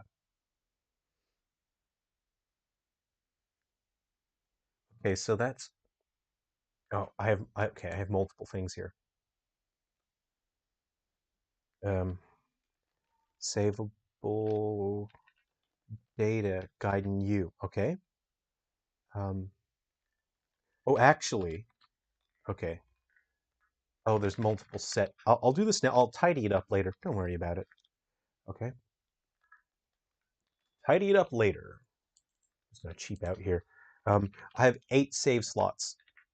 What am I doing with my life? 8 save slots and new. 8 save slots. Do any of you guys play instruments? Anyone in the chat play guitar, piano, violin? Have you ever streamed or created a video on how you create the soundtracks? I haven't, but I could. If people want to see that, I'd be happy to do that. Um, it's it's a fun process, and I really would like to have more time for doing the soundtracks. Like I'm seriously, as I'm working on the games, I'll hit build, and then that could take 15 minutes or so, 20 minutes sometimes. So I'll go and run over, switch workstations. I'll do some music quickly. Um, then I'll hit install on the thing, and I'll work a little more. Um, you know, I'm hoping um, after I get these 7 games out, I'll have more time for each title because I would like the next game. I don't want to have to cram and rush like I've been doing right now, because I want to have more time with the soundtracks. It's just fun. Bass, guitar, and ukulele. Nice, nice. What do you play on bass? You love music and sound, Chris. I play guitar and have played bass in a few bands. Awesome, nice. What sort of music do you guys like to listen to? Just if you were to put a record on. Um, Me personally, lately I've just been enjoying Pink Floyd a whole bunch. For a while, I had a Queen stage. I was mostly listening to Queen. For a while, I had an Eagles and a Creedence Clearwater stage. Um, So for a while, also I was listening to a lot of Rainbow, Deep Purple, Leonard Skinner. Uh, kind of, I've been using my game soundtracks as an excuse to listen to certain bands, just to sort of get my brain in gear for writing certain kinds of music. More cowbell. Oh, you make ocarina and play flutes. That's awesome. That's so cool. Um, there's a guy named Eric the Flute Maker, I think I've seen on YouTube, and he makes flutes that sound incredible. I've seen a few of his videos; those are pretty awesome. All right, so save data.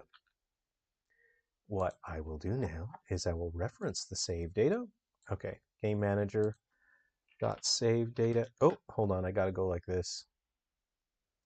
Uh, public integer save slot current.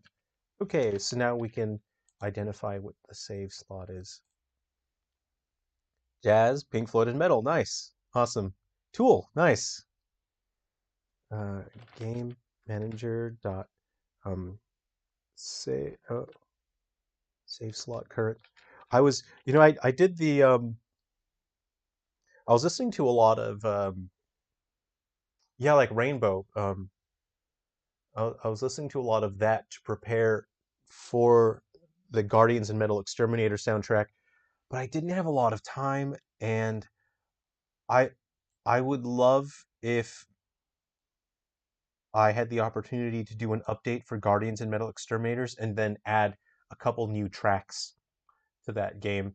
Um, and that's a selfish thing. It's such a selfish thing because I created 80s rock music for that soundtrack, and I just want to make more.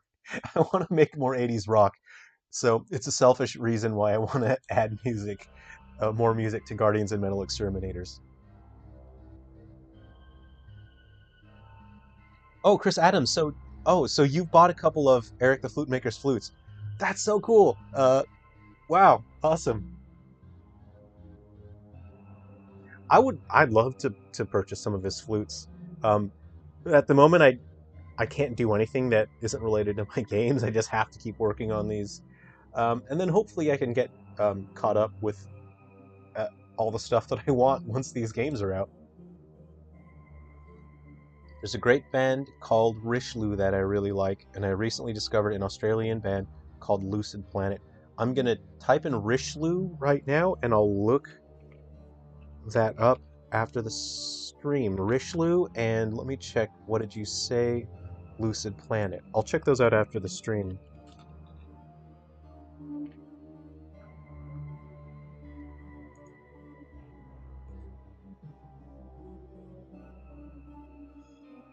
There's a band. I was a teenager in the early 2000s, so obviously I listened to Yellow Card, Fallout Boy, um, any similar band, My Chemical Romance. I never um,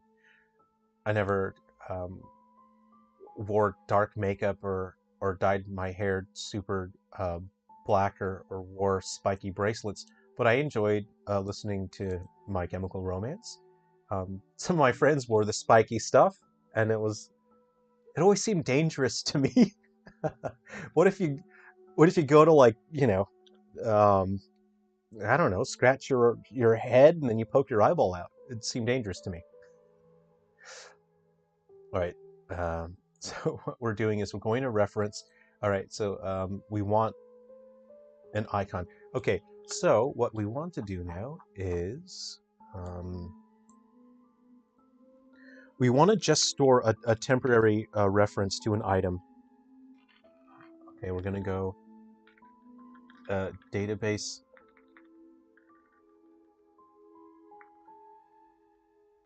Gaiden database usable item, right? And I need to make sure that I'm accessing. This might be a little too messy now for you guys. I'll just type away. I'll type away. We can keep hanging out and chatting. Core Gaiden core. All right. I'll show you what my core is in a moment. All right, and my usable item. So my usable item is equal to core dot. Again, this is another thing that I didn't finish. I just painted it. I painted it on and made it look like the logic was there, so that Nintendo could accept the game. I'm going to have to program it now because I it's just a placeholder. Linkin Park. Yeah, listen to a ton of Linkin Park with my friends. Um, Often driving to and from school, listening to Linkin Park. Going on road trips, listening to Linkin Park. Rock on. Mike Garcia. Yeah, still down under. I'm not stuck here, but I'm down under.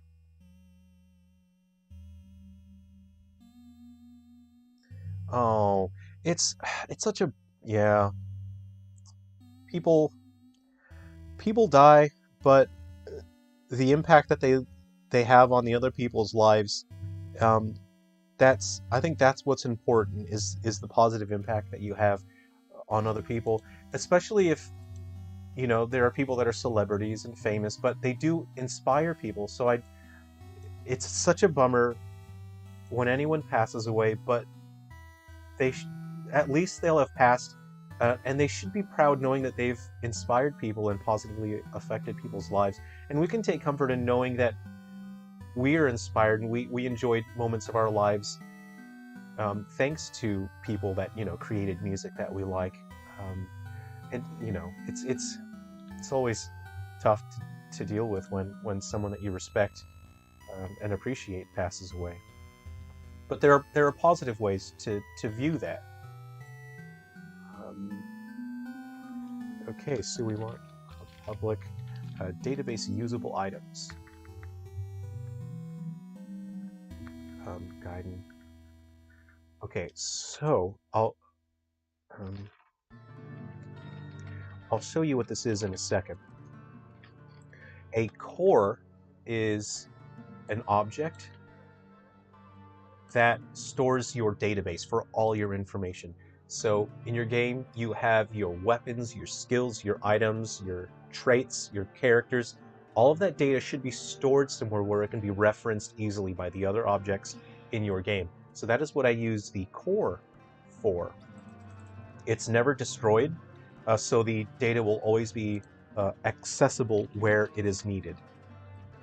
Okay, and we have our Gaiden database weapons, database weapons, and I'll show you. I don't know why I didn't do that yet. I was gabbing away. Let me know if the music's too loud. I'll just turn this down. Okay. All right, back to the chat. They were your entire high school soundtrack. I wouldn't say they were my entire soundtrack. I would say they were probably like 20% of it. I think the other. I mean, we listened to a lot of stuff, but man, we were singing Fall Out Boy and Yellow Card all day long. Um, Dashboard Confessional. Yeah, my friends and I listened to a ton of stuff. Luckily, my friends were always finding new bands to listen to, so when we'd hang out and go for a drive, they'd have a new CD that we could listen to. And that was back when we used to drive to the record store. Not for vinyls, but for CDs and stuff. Thanks.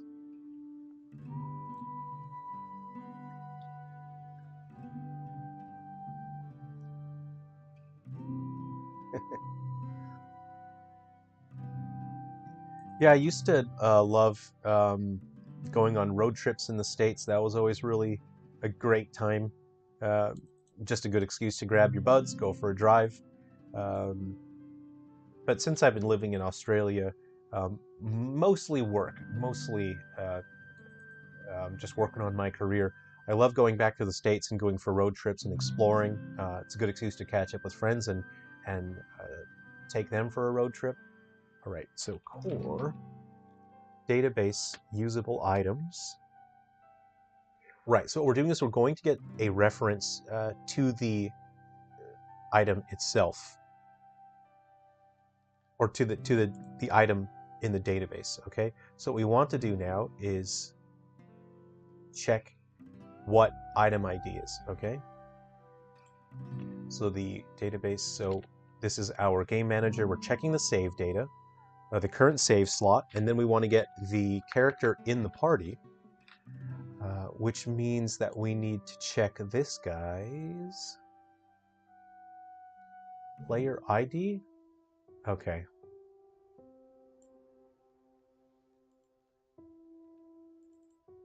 what we need to do now, I'm just saving myself typing a couple things. Character ID as well. So the player ID is player 1, 2, 3, 4, or 5, and then the character ID is their character. Those are two different things. So we're going to check the character in the party, and then we check their items in the inventory. So it's checking their item in the inventory, and okay, there we go.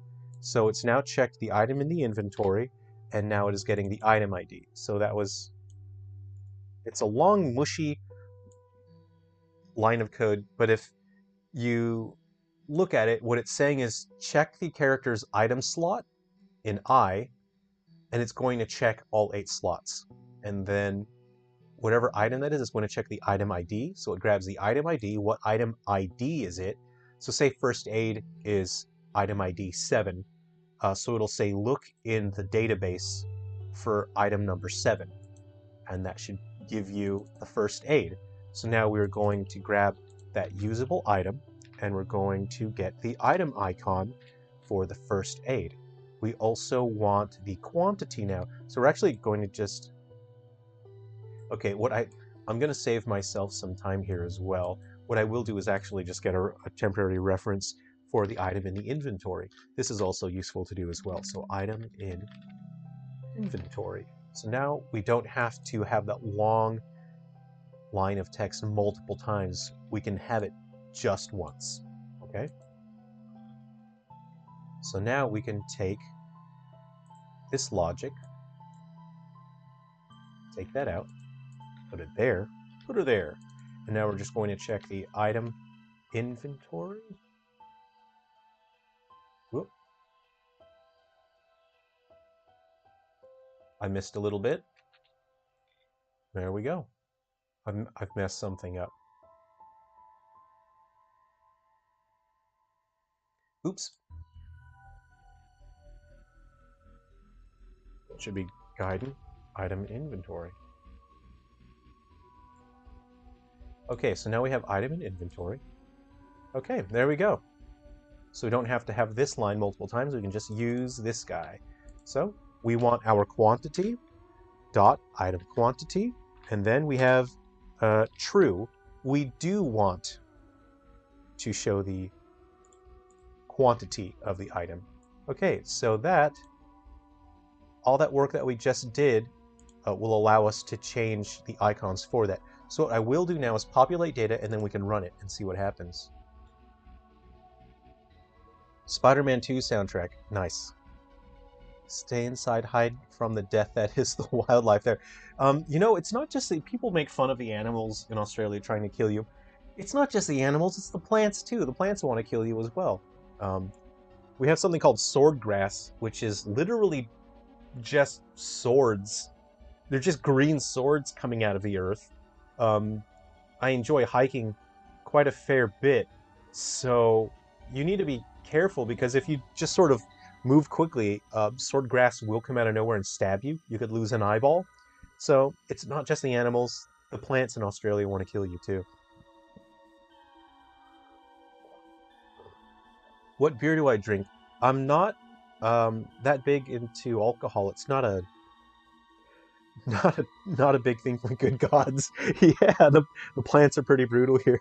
I am 100% serious about swordgrass. Yeah, and then there's not just swordgrass. There's something else that's like swordgrass, but it's not like a sword. It's like a stiletto, like a rapier with a super pointy tip. So there's that as well. Don't know what that's called. That's almost put my eyeball out a couple times while hiking. Yeah, Mike. No, I don't have a particular brand, and I don't drink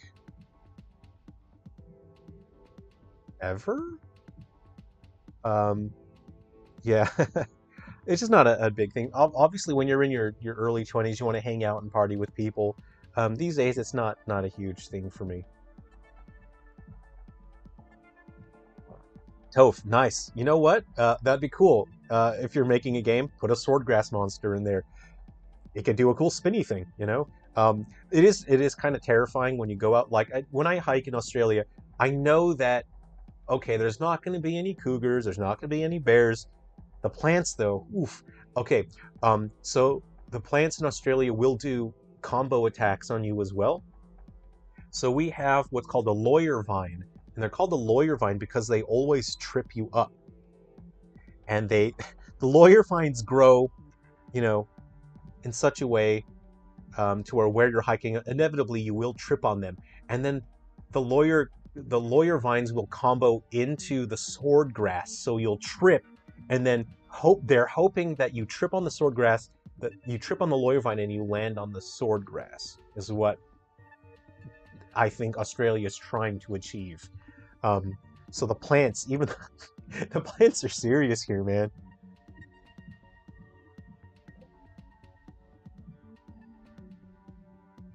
Can you imagine a swordgrass monster doing a spinny thing, and it's invulnerable during that state? It'll just slice you open.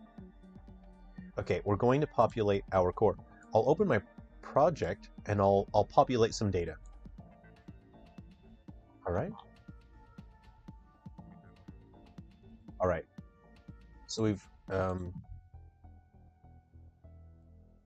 so the core holds the database information. Have I? Okay. Hello? This is public. Oh, it's not serialized. Let me check if these are serialized.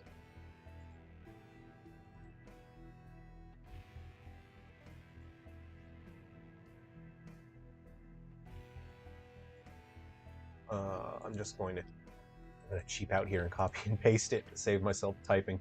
Okay, so how that didn't appear in our core object, this might fix it. Okay, let's see here.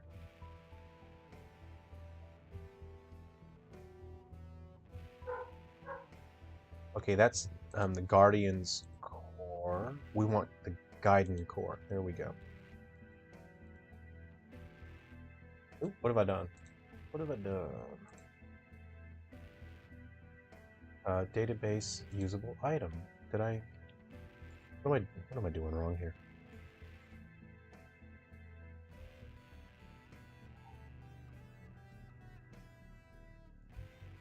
Let me just open this bad boy real quick.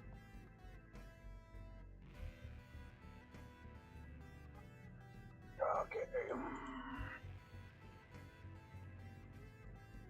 All right. Let me just figure out what's going on here. Scriptable. What have I done? What have I? No, that doesn't. I don't even know what I'm doing here.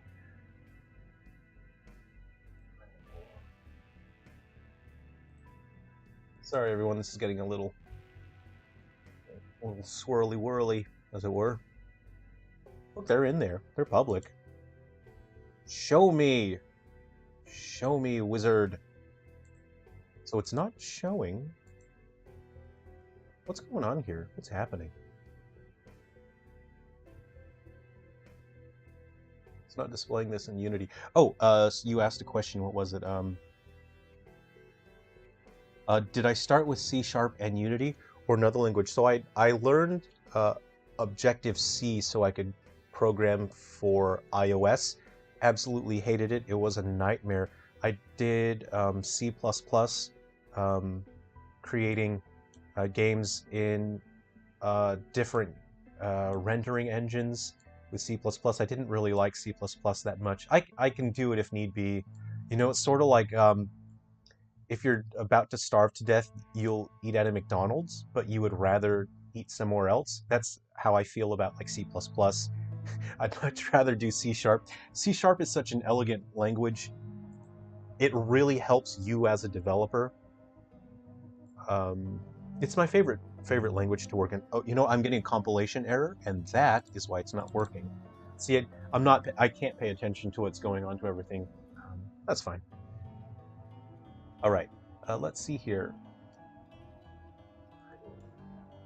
Okay, because I've changed my save data stuff. So let me just fix some things here, and then it shall work. Okay. I'll fix this later. Fix that later. I'll fix it later.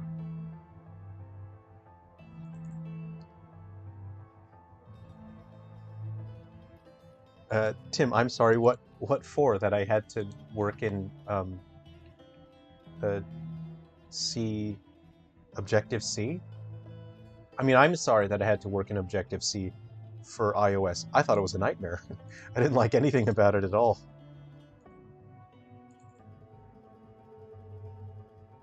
Okay. All right, now it should compile. I should be able to go to my core and start. There we go. There we go. So now I can assign my weapons to my database. So if I have a menu and it needs to reference the items, it will pull the data from this database. In general, this is designed so that nothing in here is ever changed. This just stores the data and references to that data for the whole game. Oh no. The whole point is I'm here just to hang out with everyone and chat. I mean, working on the stuff is just, you know, like that's barely a secondary thing. Um, oh, you guys, you play bass, right? Tim, you play bass, and Chris, you play bass. Was that it? Um, let me grab something. I'll grab an instrument here. I'll bring it right back. Uh, just a second.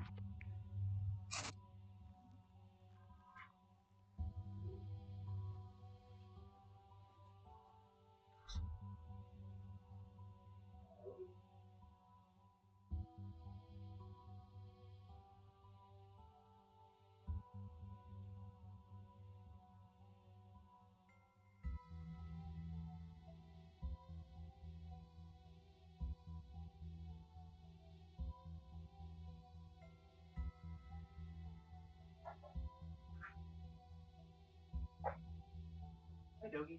I have to close the door now.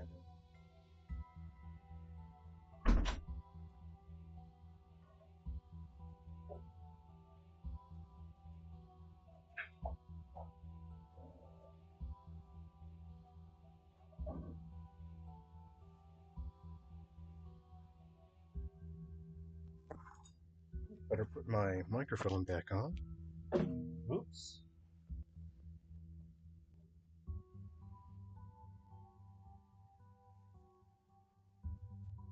And I'm back. Okay. This is a large instrument here to fit in. This.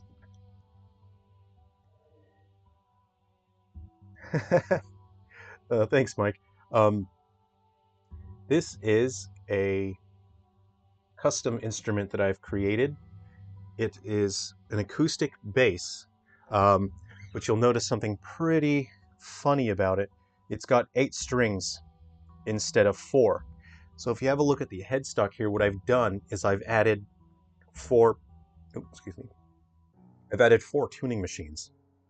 That allows me to add octave pairs. So I took the bottom 4 strings off a guitar, a standard acoustic guitar, and then I've added the bottom 4 strings of a guitar onto this acoustic bass. Thank you. That's it, double strings. So I customized this myself. That's it. It's a double, different kind of double bass. So if you have a look at the, I added a tailpiece here to hold the extra guitar strings. If I were to put the guitar strings onto the bridge itself, the extra tension would actually just rip the whole thing off. So I added a tailpiece so that the guitar strings put downward pressure on the bridge. That stops the bridge from getting ripped off. Thanks. I'll play a little bit. There's no way this lapel mic is going to pick up the sound well at all, but just to give you an idea of what it sounds like. And I have used this in the White Inside Its Umbra soundtrack, so if you have a Wii U, you'll get to hear it. And if not, I'll upload some tracks and then you can hear it. I'm sitting kind of weird with this. I can't sit comfortably with this.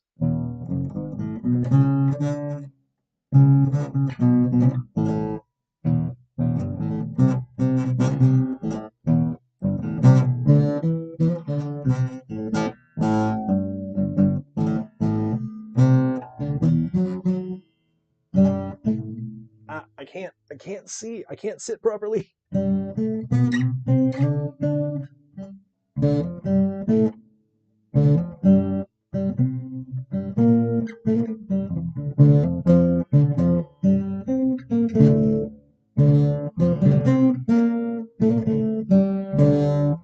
Hey,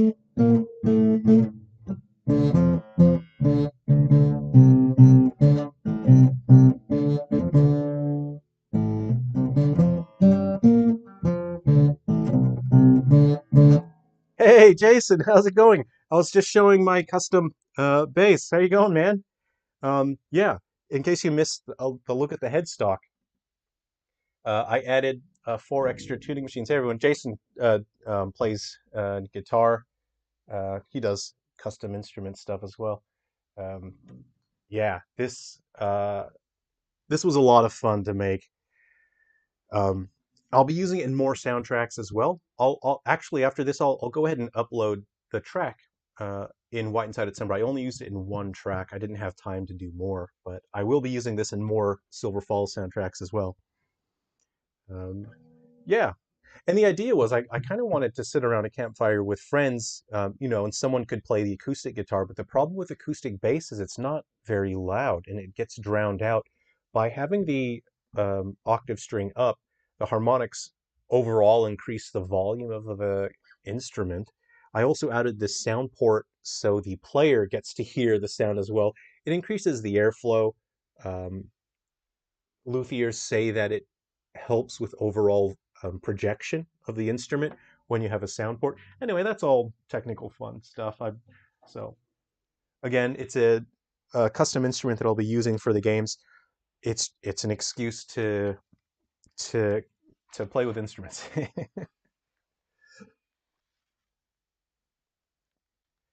Yeah. Oh, I'll put the music back on. So there's okay. I'll explain. In Whited Side, it's Umbra. There's a camp scene. A campfire. And you know how in Frontier Fighters, if you've played Three Down Stars, um, um, you have your campsite there in Frontier Fighters.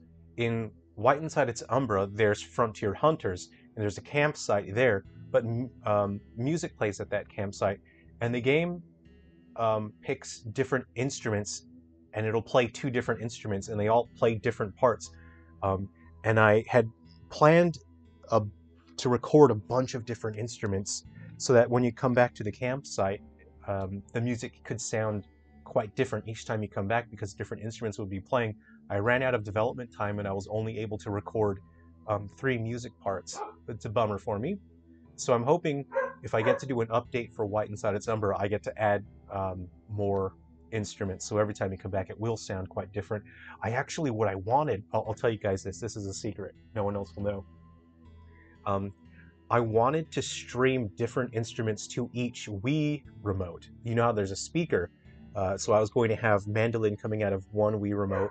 Player 2 would have a banjo. Player 3 would have a fiddle. Player 4 would have a dulcimer. So that if you had four people playing, you would each have a different instrument coming out of your Wii remote. But it turns out that um, streaming audio to the Wii remote uses a massive amount of bandwidth, and it was causing huge slowdown in the game, and I had to take it out. Oh, massive bummer. But that's what I wanted to do. I guess technology wasn't there yet. Oh, thanks, Chris. Um, yeah. Um, I don't know. Look, I'm just I like doing stuff. That's all it comes down to. Is I like doing stuff. Everyone likes doing stuff. Um, yeah, do what you enjoy doing. Do what's fun for you. For me, all this stuff is fun, and um, game design is an excuse to do all this stuff. So otherwise, it's sort of like I've had um, jobs that were quite boring. We've all had to do jobs that are just a grind. Um, and I guess I've just changed. I've engineered my whole life so that anything fun that I do is an excuse, or I can justify and say, "Oh, but it's for work, though." Oh yeah, I'm playing instruments because it's for work. Yeah. So I don't know. Maybe that's just a cop out. It's an excuse to have fun. Mike, oh thanks. I'll update the Discord link. I think on some of the videos I may have accidentally posted like an outdated link, so I'll fix that. Thanks. Right. Okay. Let's go ahead and drop some items in here. Ah. Okay. So these are. I need to double check that I've done all my items. I'm going to use that little lock button again. I do like that. Ooh, I need to create none for no item. So I'll create Gaiden item and none. Slot 0 I always use for none, so I can have an identifier that lets me know there's no item in that item slot. The order does not matter unless you're unless it matters to you emotionally. In a database, it doesn't matter where the items are. Okay. So this is, say for example, combo items. So if you have, we'll go to the recipe here. Say if you have water bottle and wrinkly berries, if you combine them, you can make sweet berry juice. Actually, that's not supposed to be sweet berry juice. That's supposed to be sour. That should be sour berry juice. Let me go ahead and fix that. Yeah, if you have smooth berries, you get the sweet berry juice, and furry berries. If you have a water bottle and furry berries, you should have the sour berry. No, my mistake. Bitter. I clicked the wrong thing. Bitter berry juice. All right, there we go.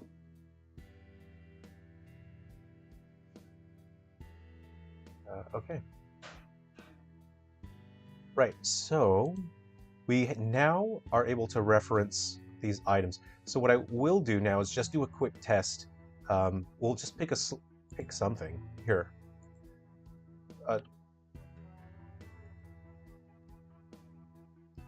Yeah, it'd be hell of an ambitious thing for Wii remote speakers. Wii Silent Hill Shattered Memories used it for the in-game cell phone, and that's the only, excuse me, time I remember seeing it. That was so cool. I really, really liked the Shattered Memories implementation of the Wii remote. I didn't understand what a strain that it actually puts on the console itself. So I had these big dreams. I was a starry-eyed dreamer, dreaming of streaming all sorts of audio to the Wii remote. And as I was developing White-Sided Umbra, I realized I was getting weird frame drops in the middle of the game. You know, things would be going smooth, and all of a sudden the frame rate would drop. And I realized when you stream audio to the Wii remote, it just stresses out the console for some reason. Okay, so and here's where I'm saving a massive amount of development time for Gaiden, is I'm using item icons from 3 Down Stars. I have HD versions of those icons. So I'm just going to put a knife in there. Let's see here. Yeah, I'll put that in. Look, we're sort of hanging out. I'm having a hard time keeping track of what's going on. So I'm going to run the game, and I'm going to see where it has error messages, and then I'll just fix it until it does something cool. All right. All right, everyone, let's see what happens. We're running it. I'm sure it's going to give an error message. All right, we got halt there. No error message yet. When I push a button, we will see. I will go ahead and I need to turn off my Wii remote, I think. Turn off my Wii remote. I'll press R. Oh, okay. Let's see. All right, nothing crashed. Oh wait, hold on. So what I haven't done, so you guys were here while I was putting all that logic in. What I want to do now is call the function. So I made the function, I just didn't call it. Right, so we're back to our hero action menu. We want to refresh the display contents. So every time we set a new menu mode, hold on, menu mode is equal to, oop, get that out.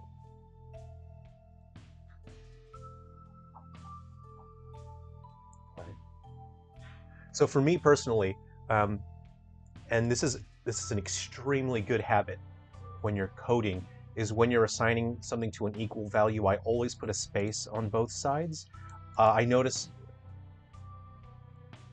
many programmers don't do this. I see a lot of code that doesn't do this. Well, they'll just put like the value there or whatever.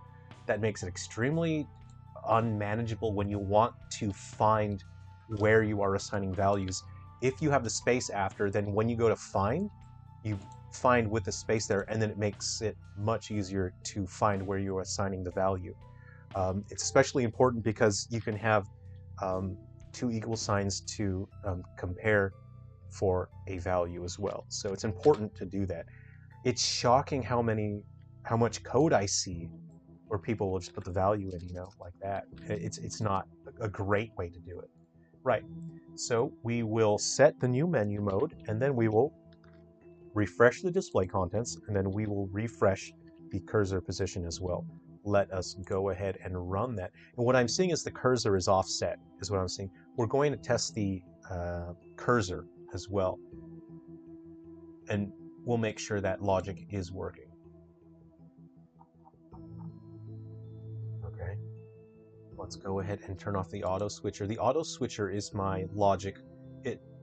When you're playing Gaiden on the Wii U, you can change your controller in the middle of the game. You can change it from the classic to the remote with a nunchuck, just the remote. You can use a Pro Pad. It'll automatically switch to whatever controller you're using. You don't have to exit to change your controllers. So the game will be pretty friendly when it comes to that. Let's run it. Let's see what happens. Let's push the R button for our first. R? Yarr. Yarr. What happened? What happened? Oh, Pro controller is on, Classic is on. I don't know why those are on. Let's try it again. R. Okay, L. Okay, so let's see what happened here. So I did get an error message. It's saying an argument is out of range.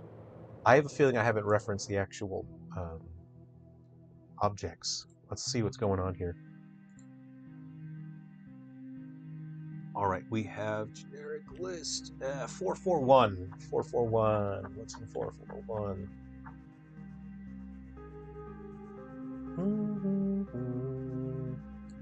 Okay, characters and party, and then items in inventory. We're just going to check the save data.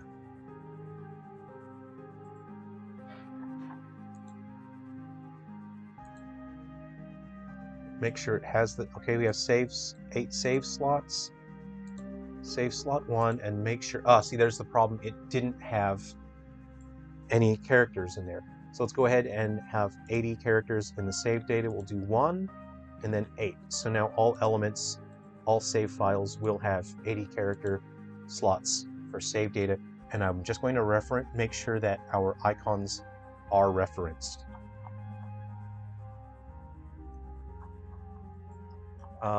Creating menus is extremely time consuming, and you'll find that with the upcoming games, especially on the 3DS, I've designed the menus to where they're mostly touch screen based because those are much faster to program. It's much more time consuming when you have to use the D-pad for programming. It takes way more time. Okay, and I want to make sure my inventory. See, there's another issue. That's the build menu. Let's hide the build menu, and we will check our inventory. We will make sure our item slots reference the right. Okay, there's a little bit. This is because I had to rush through this to get it to Nintendo. It's clumsy right now. This isn't how I would have done it if I was able to create this in a reasonable manner. No big deal. Oh, hold on, no, I want that to be the window, so that's where the cursor will go. The cursor will line up to the window. So we will have that working properly. Ideally, you would have created one as a template, and then you would have duplicated the template when it was working properly. That's how I would have done it if I had the time to create it correctly. So it's just a little clumsy right now the way I'm doing it. Menus are boring, I know. Ugh, you're telling me. I have to sit here and make them. Menus are the most boring part of development, I would say. They're very grindy. But they're important, you know? They tell you what your items are and what you got. Okay.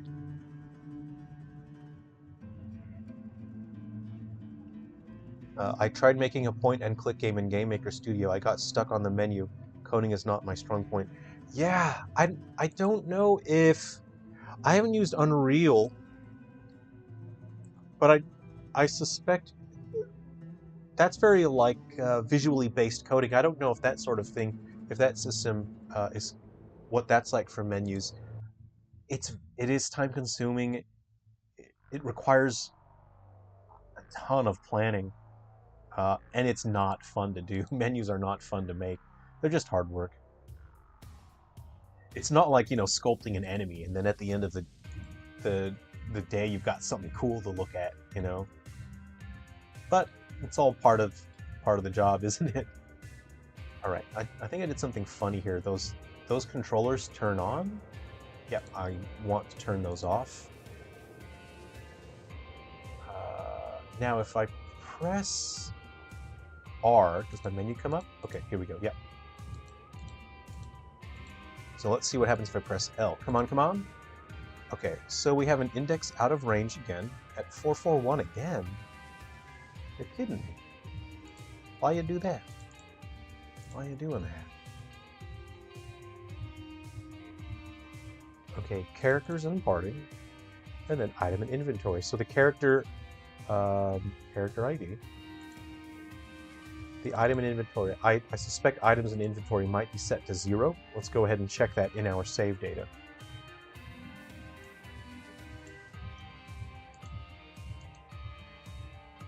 Ooh, Titan Core.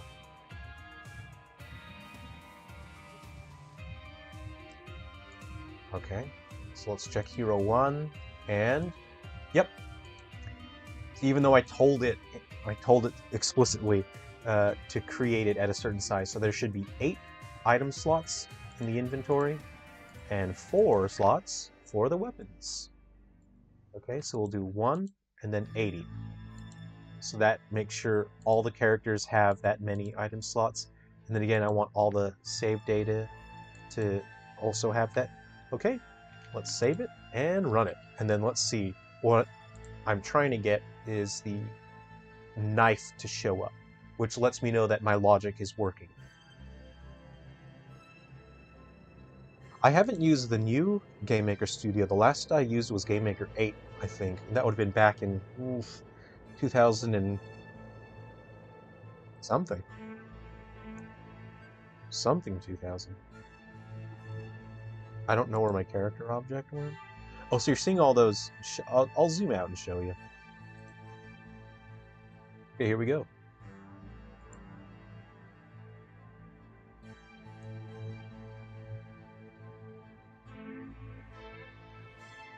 Hey, Jason, are you there? Jason, are you in the chat? Well, I'm gonna play something. This is the track. Oh, that's late. Okay, I'll play you the This is the final version of the Gaiden theme music. I'll play it, and I'm really happy with this track. I'll turn it up. Okay, here we go. Oh, not Gaiden. Guardians and Metal Exterminators. This is the theme music.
Hey!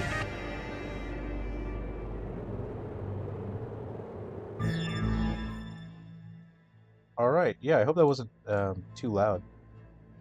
Yeah, that's the theme music for Guardians and Metal Exterminators. I just wanted to go for just a 80s style rock, you know, with some Silver Falls flavor in there. Cool. So it did change the icon logic. You just need to check why it didn't show the knife. It's just showing... Oh, you know what it is? It's because the none slot. So the character has nothing in those slots, so it's supposed to be invisible. So the problem is, on the none, we have no icon, which results in that. I usually have a clear item icon that's empty or none, and it looks like I don't have one. So I'll have to create a perfectly clear icon for that. For the time being, we'll put a 0 in there, so we know that there's no item there. So what I will do now is I will manually change the save data, and then in the save data, I'll tell the game that the player has some items. So again, I'll go here. Okay, we'll go to we'll just shrink down the core, we're not using it right now. And we'll go to the save data, we'll go to the first character, which is the one we are sampling, and then item in the inventory, we're going to say item ID is equal to 1, and then let's say item equals 2, let's see, he has 1 there, he has 2 there, let's say he has item 3, and he has 3 there. Okay, so that should show up in our inventory. So all the work that we've done, you guys were here the whole time. Yeah, it should show up if I hit run. It should. Alright, we'll see what happens. And then I'll accidentally hit the chat. I'll bring the chat back up. Ah, thanks. Thanks, Jason. Yeah, you know, I feel like the menu, if you're looking for an RPG experience, like the menu that's your place to go, man. That's such a comfortable place to be. That's where you're going to plan out your strategy, your characters. But from a development standpoint, man, menus. Oh, I'd rather be carving up monsters. Hey, everyone, we did it! Check it out, we did it. High five, everyone. Good work. We all achieved it. So, just like we said, if there are no items, that 0 is going to show up later on. I'll replace that with just an empty tile. Great, I'm getting attacked. So it did correctly pull the icons for those weapons, and then it is showing the correct inventory map. So you guys saw how that took. Normally that would take barely a few minutes to code all of that stuff. It's more important that we're all just hanging out and chatting about whatever. I'm getting killed. I'm gonna end that. I thought I told the game to stop spitting out monsters, but there must be a enemy spawner somewhere. Thanks, guys. Yeah, you know what I heard the other day? Just randomly came on YouTube was the music to the Transformers movie in the 80s, I think. Go look that up. Whoa, that's some 80s rock. And I was listening to that and I was thinking, oh, I wish I could have written more music for Guardians and Metal Exterminator. Alright, so notice how when there was no item there, it still drew the quantity. So what I will do is tell the game to hide the quantity if there's no item in the item slot. So that logic is in our hero action menu. Again, each player has their own action menu, so this is designed to be replicatable. So it can be run multiple times, and the only thing I have to do, I only change one thing in the reference. I can set that to 0, 1, 2, 3, or 4, and then all the logic will work instantly. I don't have to do any extra work because it's designed to take into account your player ID. So I program it once, and then all 5 players can use that logic. Okay, so we want to refresh the... Yeah, Chris Adams, great music, came out of the 80s. What's so great is, there's so much there, you can still go back and find stuff that you haven't heard of before. I mean, unless you've been actively searching out every single, 80s music that you can find. Well, for me, I'm still finding stuff that I'd never heard of before. I like when people recommend stuff to me, and I can look them up and listen. Um, you know who I'm crazy about is oh no, my brain is drawing a. I'm you know, coding and I'm chatting, so my brain RAM is occupied right now. Who is it? That the band will pop in my head later on. All right, so what we wanted to do. So this is our item ID, right? Okay, so we refresh the icon. Yep, there's that. Oh no, we want to go to our Gaiden inventory slot. Okay.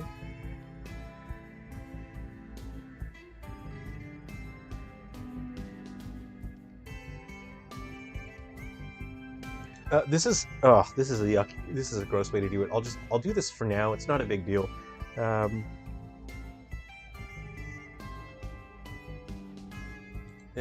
fix this. I'll fix this later. This is not good. Don't look at this. There are elegant solutions and there are not elegant solutions. It's functional. I just don't like the way it looks. It's not. It's fine. There's no really reason to change it. So now it'll. False means it will hide the quantity. So if the item ID is 0, it should be our none slot. What I will do now to test that it's properly drawing different icons is I will change the icons in the database, and I will show you how that works. I'm a massive fan of music,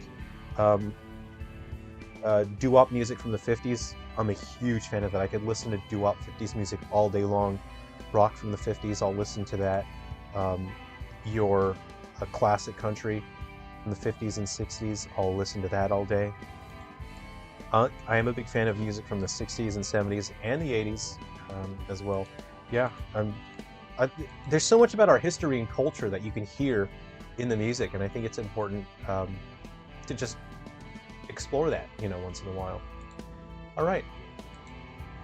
So we have the bitter berry juice, bitter cake, and pine cake.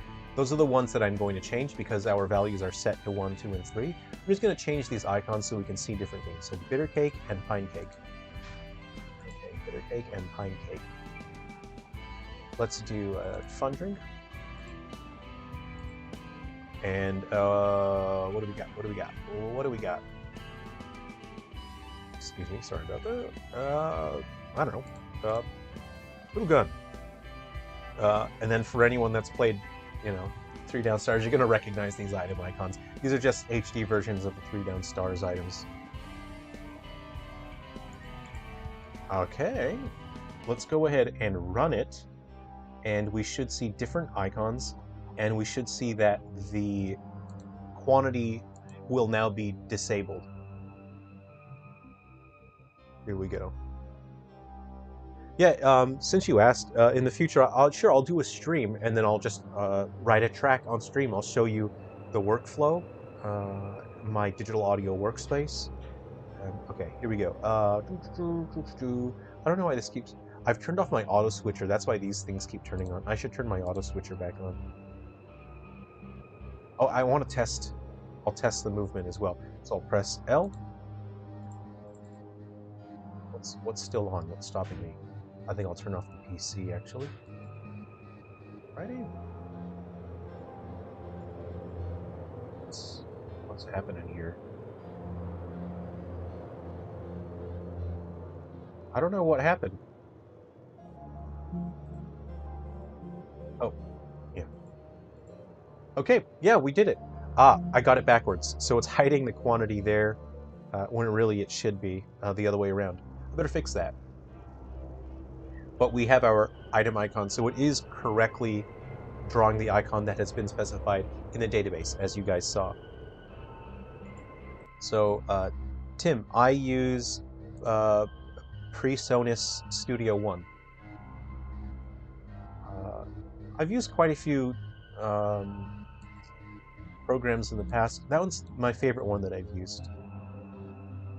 Had a learning curve though. I'd used quite a few that were a bit different, so it took a while for my brain to really to meld around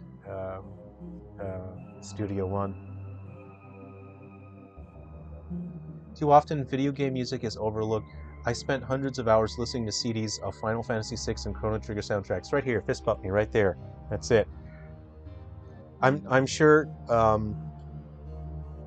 if you could check a menu somewhere in real life and see how many hours you've spent listening to certain music, Final Fantasy music probably be at the top for me. Probably thousands of hours of my life listening to all the different Final Fantasy musics. Probably have a few thousand hours listening to Silent Hill music. Chrono Trigger music, fantastic. Yeah, what I love is that video game music is getting some attention in the music world now, because I've been to the Opera House and listened to I've seen a Pokemon concert in the Opera House, and I've seen a Legend of Zelda concert in the Opera House, and a Final Fantasy concert in the Opera House. Ooh, I'm name dropping the Opera House. How fancy. I live near Sydney. When they put on a Pokemon or a Final Fantasy concert, I'm going to go to it. I'm going to go to the Opera House. You'd love to hear what music sounded like in Paleolithic times. There's a video on YouTube called Umenzi Rock Gong Session. All the sounds he gets out of that. Whoa, that's fascinating. Interesting. Yeah. How far back did we have music? You know, it's a very interesting question. I got that wrong. That should be like this.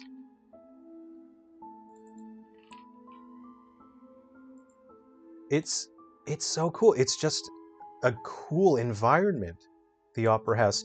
You go there, you get into the Opera House. It's a couple different buildings, but you're right on Circular Quay in Sydney. So you're right on the ocean, pretty much. So you're sitting out, with your fancy tuxedo, and you've got your monocle, and you've got your fancy top hat, and you're waiting for the concert to start, and you're looking out over the big sweeping glass windows that's all around. You have this sweeping vista, and you just see the ocean. You're looking across the bay, and you can see the Prime Minister, they're wearing their Speedos, grilling up a sausage, at the Kirribilli House, across from the Opera House, and you wave, and then you can see the ocean waves blowing in. People are riding ferries, There was a storm last night, so the ocean's quite turbulent, and the ferry's jumping up and down, and people are hanging on, getting soaked. They're having a blast, and you're waiting for your opera to start, and the ticket is to wear the tallest top hat, so you look nice and fancy when you go to the Opera House.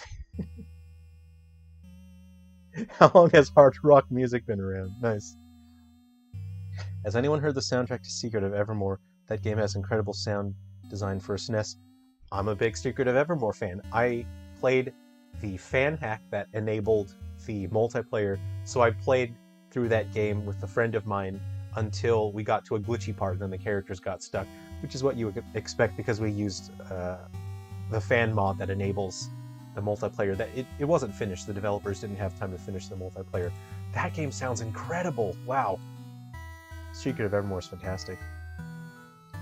You're beginning to think I might be lying. What do you... No. All of those things are true. The things I just said are true. You do need a top hat. They won't let you into the Opera House without a tall top hat.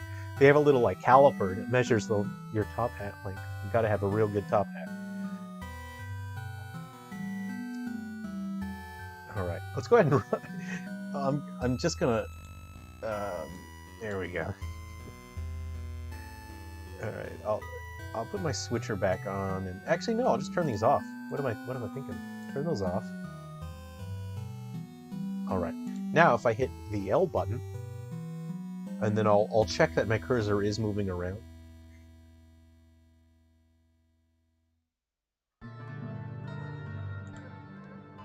Okay. L. Oop, that was X. There we go. Yeah, okay, so we have our quantity is now correct. Our icons are correct, and later on I will replace these zeros with an empty graphic, which is going to be an empty. There we go. So what I want to do is, he's still running around. Okay. I want this cursor to move. So my buffered in. I'm just going to check my buffered input. What if I press up? Press left. Okay, so my cursor is not moving. I have a feeling when I programmed the logic, I have a feeling that I didn't call the logic. So I've created a function that controls the movement. I suspect I have not called it. Okay, perform menu button. You see I have 0 references, which means I have not called the logic. I want to go to my update, which occurs every frame. Sorry if it's going real fast. It's in process. Process controls is the thing. I should combine the two. I'm just going to put them together. This is messy. I'll fix this later. Don't worry about it. It's real messy. This isn't how you should do it. Again, I started programming this a couple months ago, and I really just I had to make the logic work very quickly. I'll fix it later.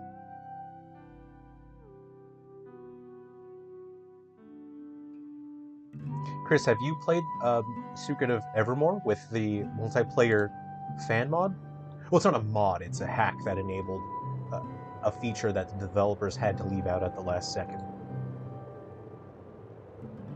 Okay, if I press L, my menu should open properly. Yep. What's happening now?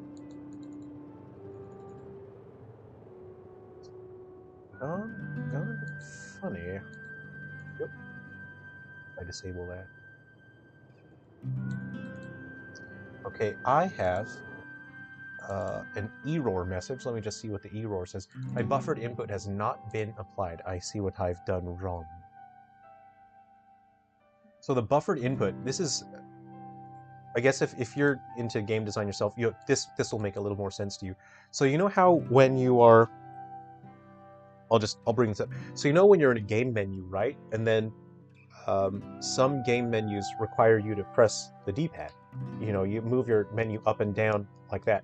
But then some game menus will let you use your analog stick or your circle pad to navigate the menus as well. It is going to be a design and programming nightmare if you have to code those things separately. It is a disaster. If you've had to do that before, you know what I'm talking about because they're different inputs. So I've created a universal script that handles that for me. It's the most elegant solution I've created for anything, I think, and I don't know how I was able to create games without it, and I'll just explain it really quickly. It's called a buffered analog direction input. And what it does is it takes into account your analog stick, and then it adds a few milliseconds. Like I've specified a number of times, so that way you can hold down on that, and then it will trigger you pressing the down button just once, and then like a couple milliseconds later, it'll press down again, and that saves me a massive amount of time. So I don't actually, when I'm programming menus, I don't have to program this nightmare spaghetti logic to create menus that use the D-pad and the analog stick. All I have to do is put this one script in there, and then I say, is the D-pad pressed up or down? And what it does is it checks if you've pressed left or if the analog stick is left, and it does that logic. If this is something that's useful to people, I don't know. I'm happy to share that if people think they could use something like that. Hey, Vivian, you're back. Evermore was your first action RPG. Nice. I'd say that's a great one. You have the 2-player mod on a repro cart. I'm a little jealous. That's so cool. I mean, I'm not jealous. It's awesome for you. That's so cool. I would also like that. I think that's so cool. Wordy Deluxe, you moved your projector outside, and I'm like, oh, that's awesome. You're watching the stream on the porch. That's so cool. Watch something cooler. Put the Goonies on or something. That's awesome. Well, how's it going? Thanks. Right. So I just need to assign that in the menu. So I've got the menu. The menu is looking for the buffered analog input. I'm going to put the buffered analog input in there. Hello? There we go. So now it's reference the buffered analog. Okay, let's run it and see if it works. Yo, Wordy Deluxe, you missed it. We created the whole item menu. The whole item menu system is done now. We've did it.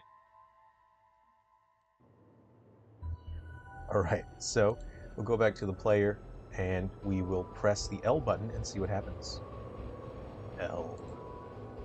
Okay, now oh, cool. Right, okay, nice. So the character is moving. Like, I need to make it so the character doesn't move if this menu is open. So you can see we're offset a little bit, right? The pointer, and I also need to resize the pointer. It's a bit large, isn't it? Also, I'm pressing down to move the cursor up, so that's reversed. I'll need to fix that as well. So we can see, we can select the item here. Ah! Get away from me! Right, so what we will do now is we'll just fix that very quickly. We should be able to handle that quickly.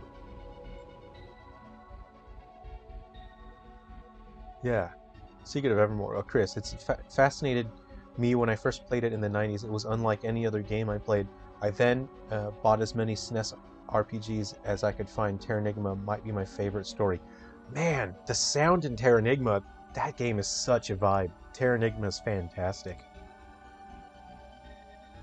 SNES RPGs really have a special kind of magic to them. You know, it was the sound chip, and it was the color palettes. There's something really, you know, I'd say magical about SNES RPGs.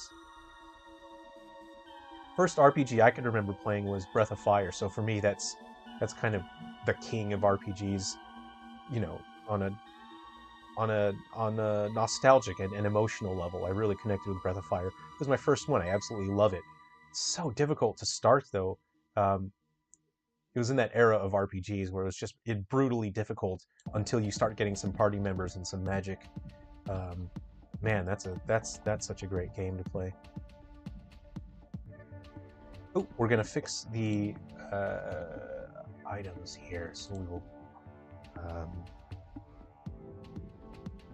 So we will go to our script. So this is our script that refreshes the cursor position. Whoa, this is a long stream. I know we've all had fun hanging out and chatting. So yeah, I guess that's why the stream's still running. Okay. I'll probably wrap things up. You guys probably have other things to do. I'll just fix this really quick. Okay, transform. So now we don't want to get the transform. What we want to do is the window. Was that what it's called? A own rect transform. Yeah. I mean, it's clumsy wording, but again, I had to rush through the early development of this. I'm just gonna slap that on up in there, and it should now go and line up with the item window itself. I'm going to slap this all in there. And that's why I referenced the own transform, is because I knew that this was going to happen. So I put a reference in the own rect transform in advance. I got a little funny paste in the wrong spot there. Let's go ahead and fix that. Okay. May as well just do these while I'm here. There we go. There we go. Should do. We'll save that. Gomez Pants. I saw you streaming when I went to do errands, and I was surprised to see you still going. What I caught is super interesting. Oh, thanks, Gomez Pants. Yeah. Let's see. We're gonna run it. Okay. Yeah, I'm not sure what time you're here, but we've pretty much got the item system working. We've got the inventory will display the correct item icon and the correct quantity now. Let's hit the L button. Cool. And now I'm going to move. There we go. Rock on. So you see it's lined up better. So now I need to reduce the size of the selector. It's just too big. And what I think I was meaning to do with the selector, I think I was meaning to change the color to match the character's signature color. So each playable character has a signature color for the selector, and it makes the menu feel just a little bit more personalized. Cool, that works. So I really just need to copy and paste most of that logic so that it will work for when you need to, let's see my buildables. See, I don't have the logic for moving the cursor for my buildable objects. Those guns are placeholders. Let's see. Logic is not in there for the weapons or the skills. But as you saw, I really just need to copy and paste, change a couple things anyway. Whoa, the stream's been running for crazy long, hasn't it?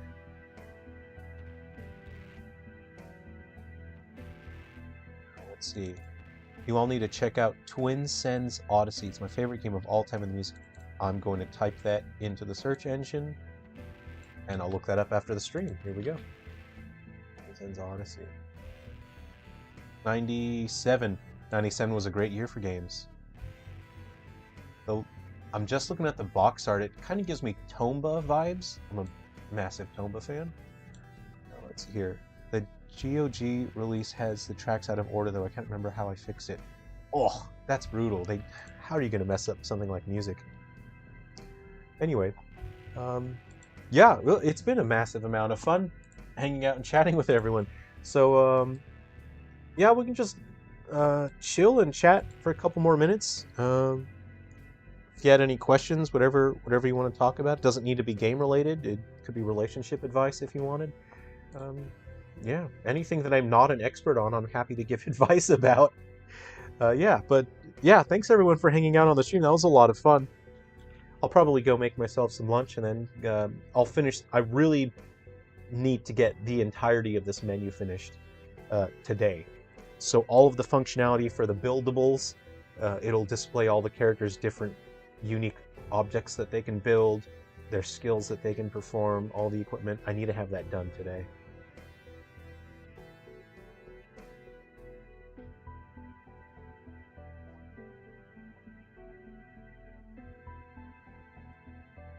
Vincent's Odyssey. Yeah, thanks for recommending the tracks, the bands. Who is it? It is Richelieu and Lucid Planet. I'll look them up. Fantastic.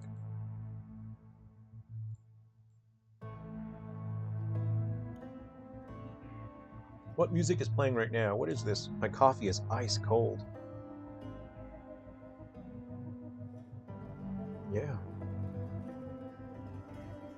Yeah, hopefully I'll be able to share more music pretty soon. I'll upload some of the campfire music for White Inside Its Umbra, since I know that not everyone has a Wii U, so I'll share some of the music that's in that game as well, so we don't miss out. Yay! It's my pleasure. Thanks for hanging out on the stream. It's just been fun chatting, swapping bands and games and everything is really cool. Yeah, it's been a lot of fun. Yeah, my brain is occupied, so I have a hard time reaching back into my memory banks for any bands or whatnot. King Crimson, that's what I was thinking of. Oh, it's past 4 a.m. Yikes. Okay, well I hope you get some good rest. Thanks for hanging out. Yeah, I was listening to a lot of King Crimson a couple months ago.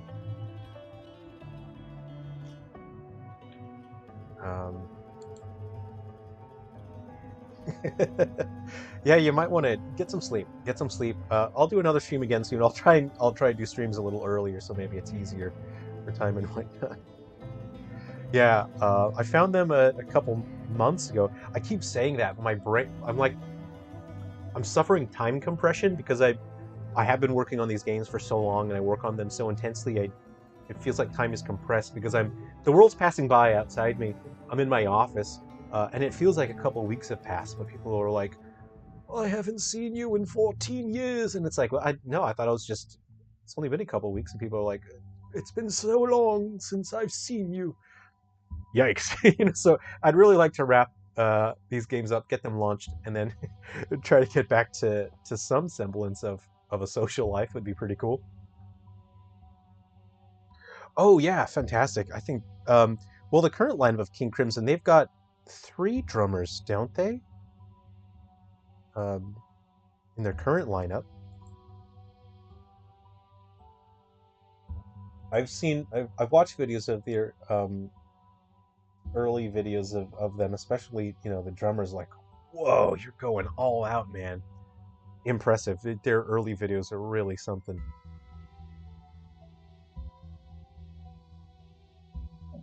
And we could all strive to have mustaches like Tony Levin in King Crimson, but there are some things that you'll probably never be able to achieve in this world, so you're just going to have to accept that there are great stashes in the world, and maybe they won't belong to you. Anyway, thanks for hanging out, everyone. It's been a massive amount of fun on the stream. Whoa, we're at flat 3 hours. Okay, take care, everyone. Be well. We'll catch up again soon. I'm gonna make some lunch. I'm gonna get to working on this menu here. Type. That was me typing. yeah, I got to finish up this menu. It's crazy. Yeah, they'll do like a stereo effect. I was watching videos of their current lineup, and like a drummer will play. They're at different parts of the stage, and they'll play something. They'll go back. It's such an incredible effect, the stereo effect they get with the percussion. It's very interesting. Thanks, everyone. Take care. All right, be well. I'll do another stream again soon. And yeah, Ghoul Busters. It's out on the 14th in North America, a couple weeks after in Europe. Okay, we'll see you all again soon. Thanks again, everyone. Take care. See ya.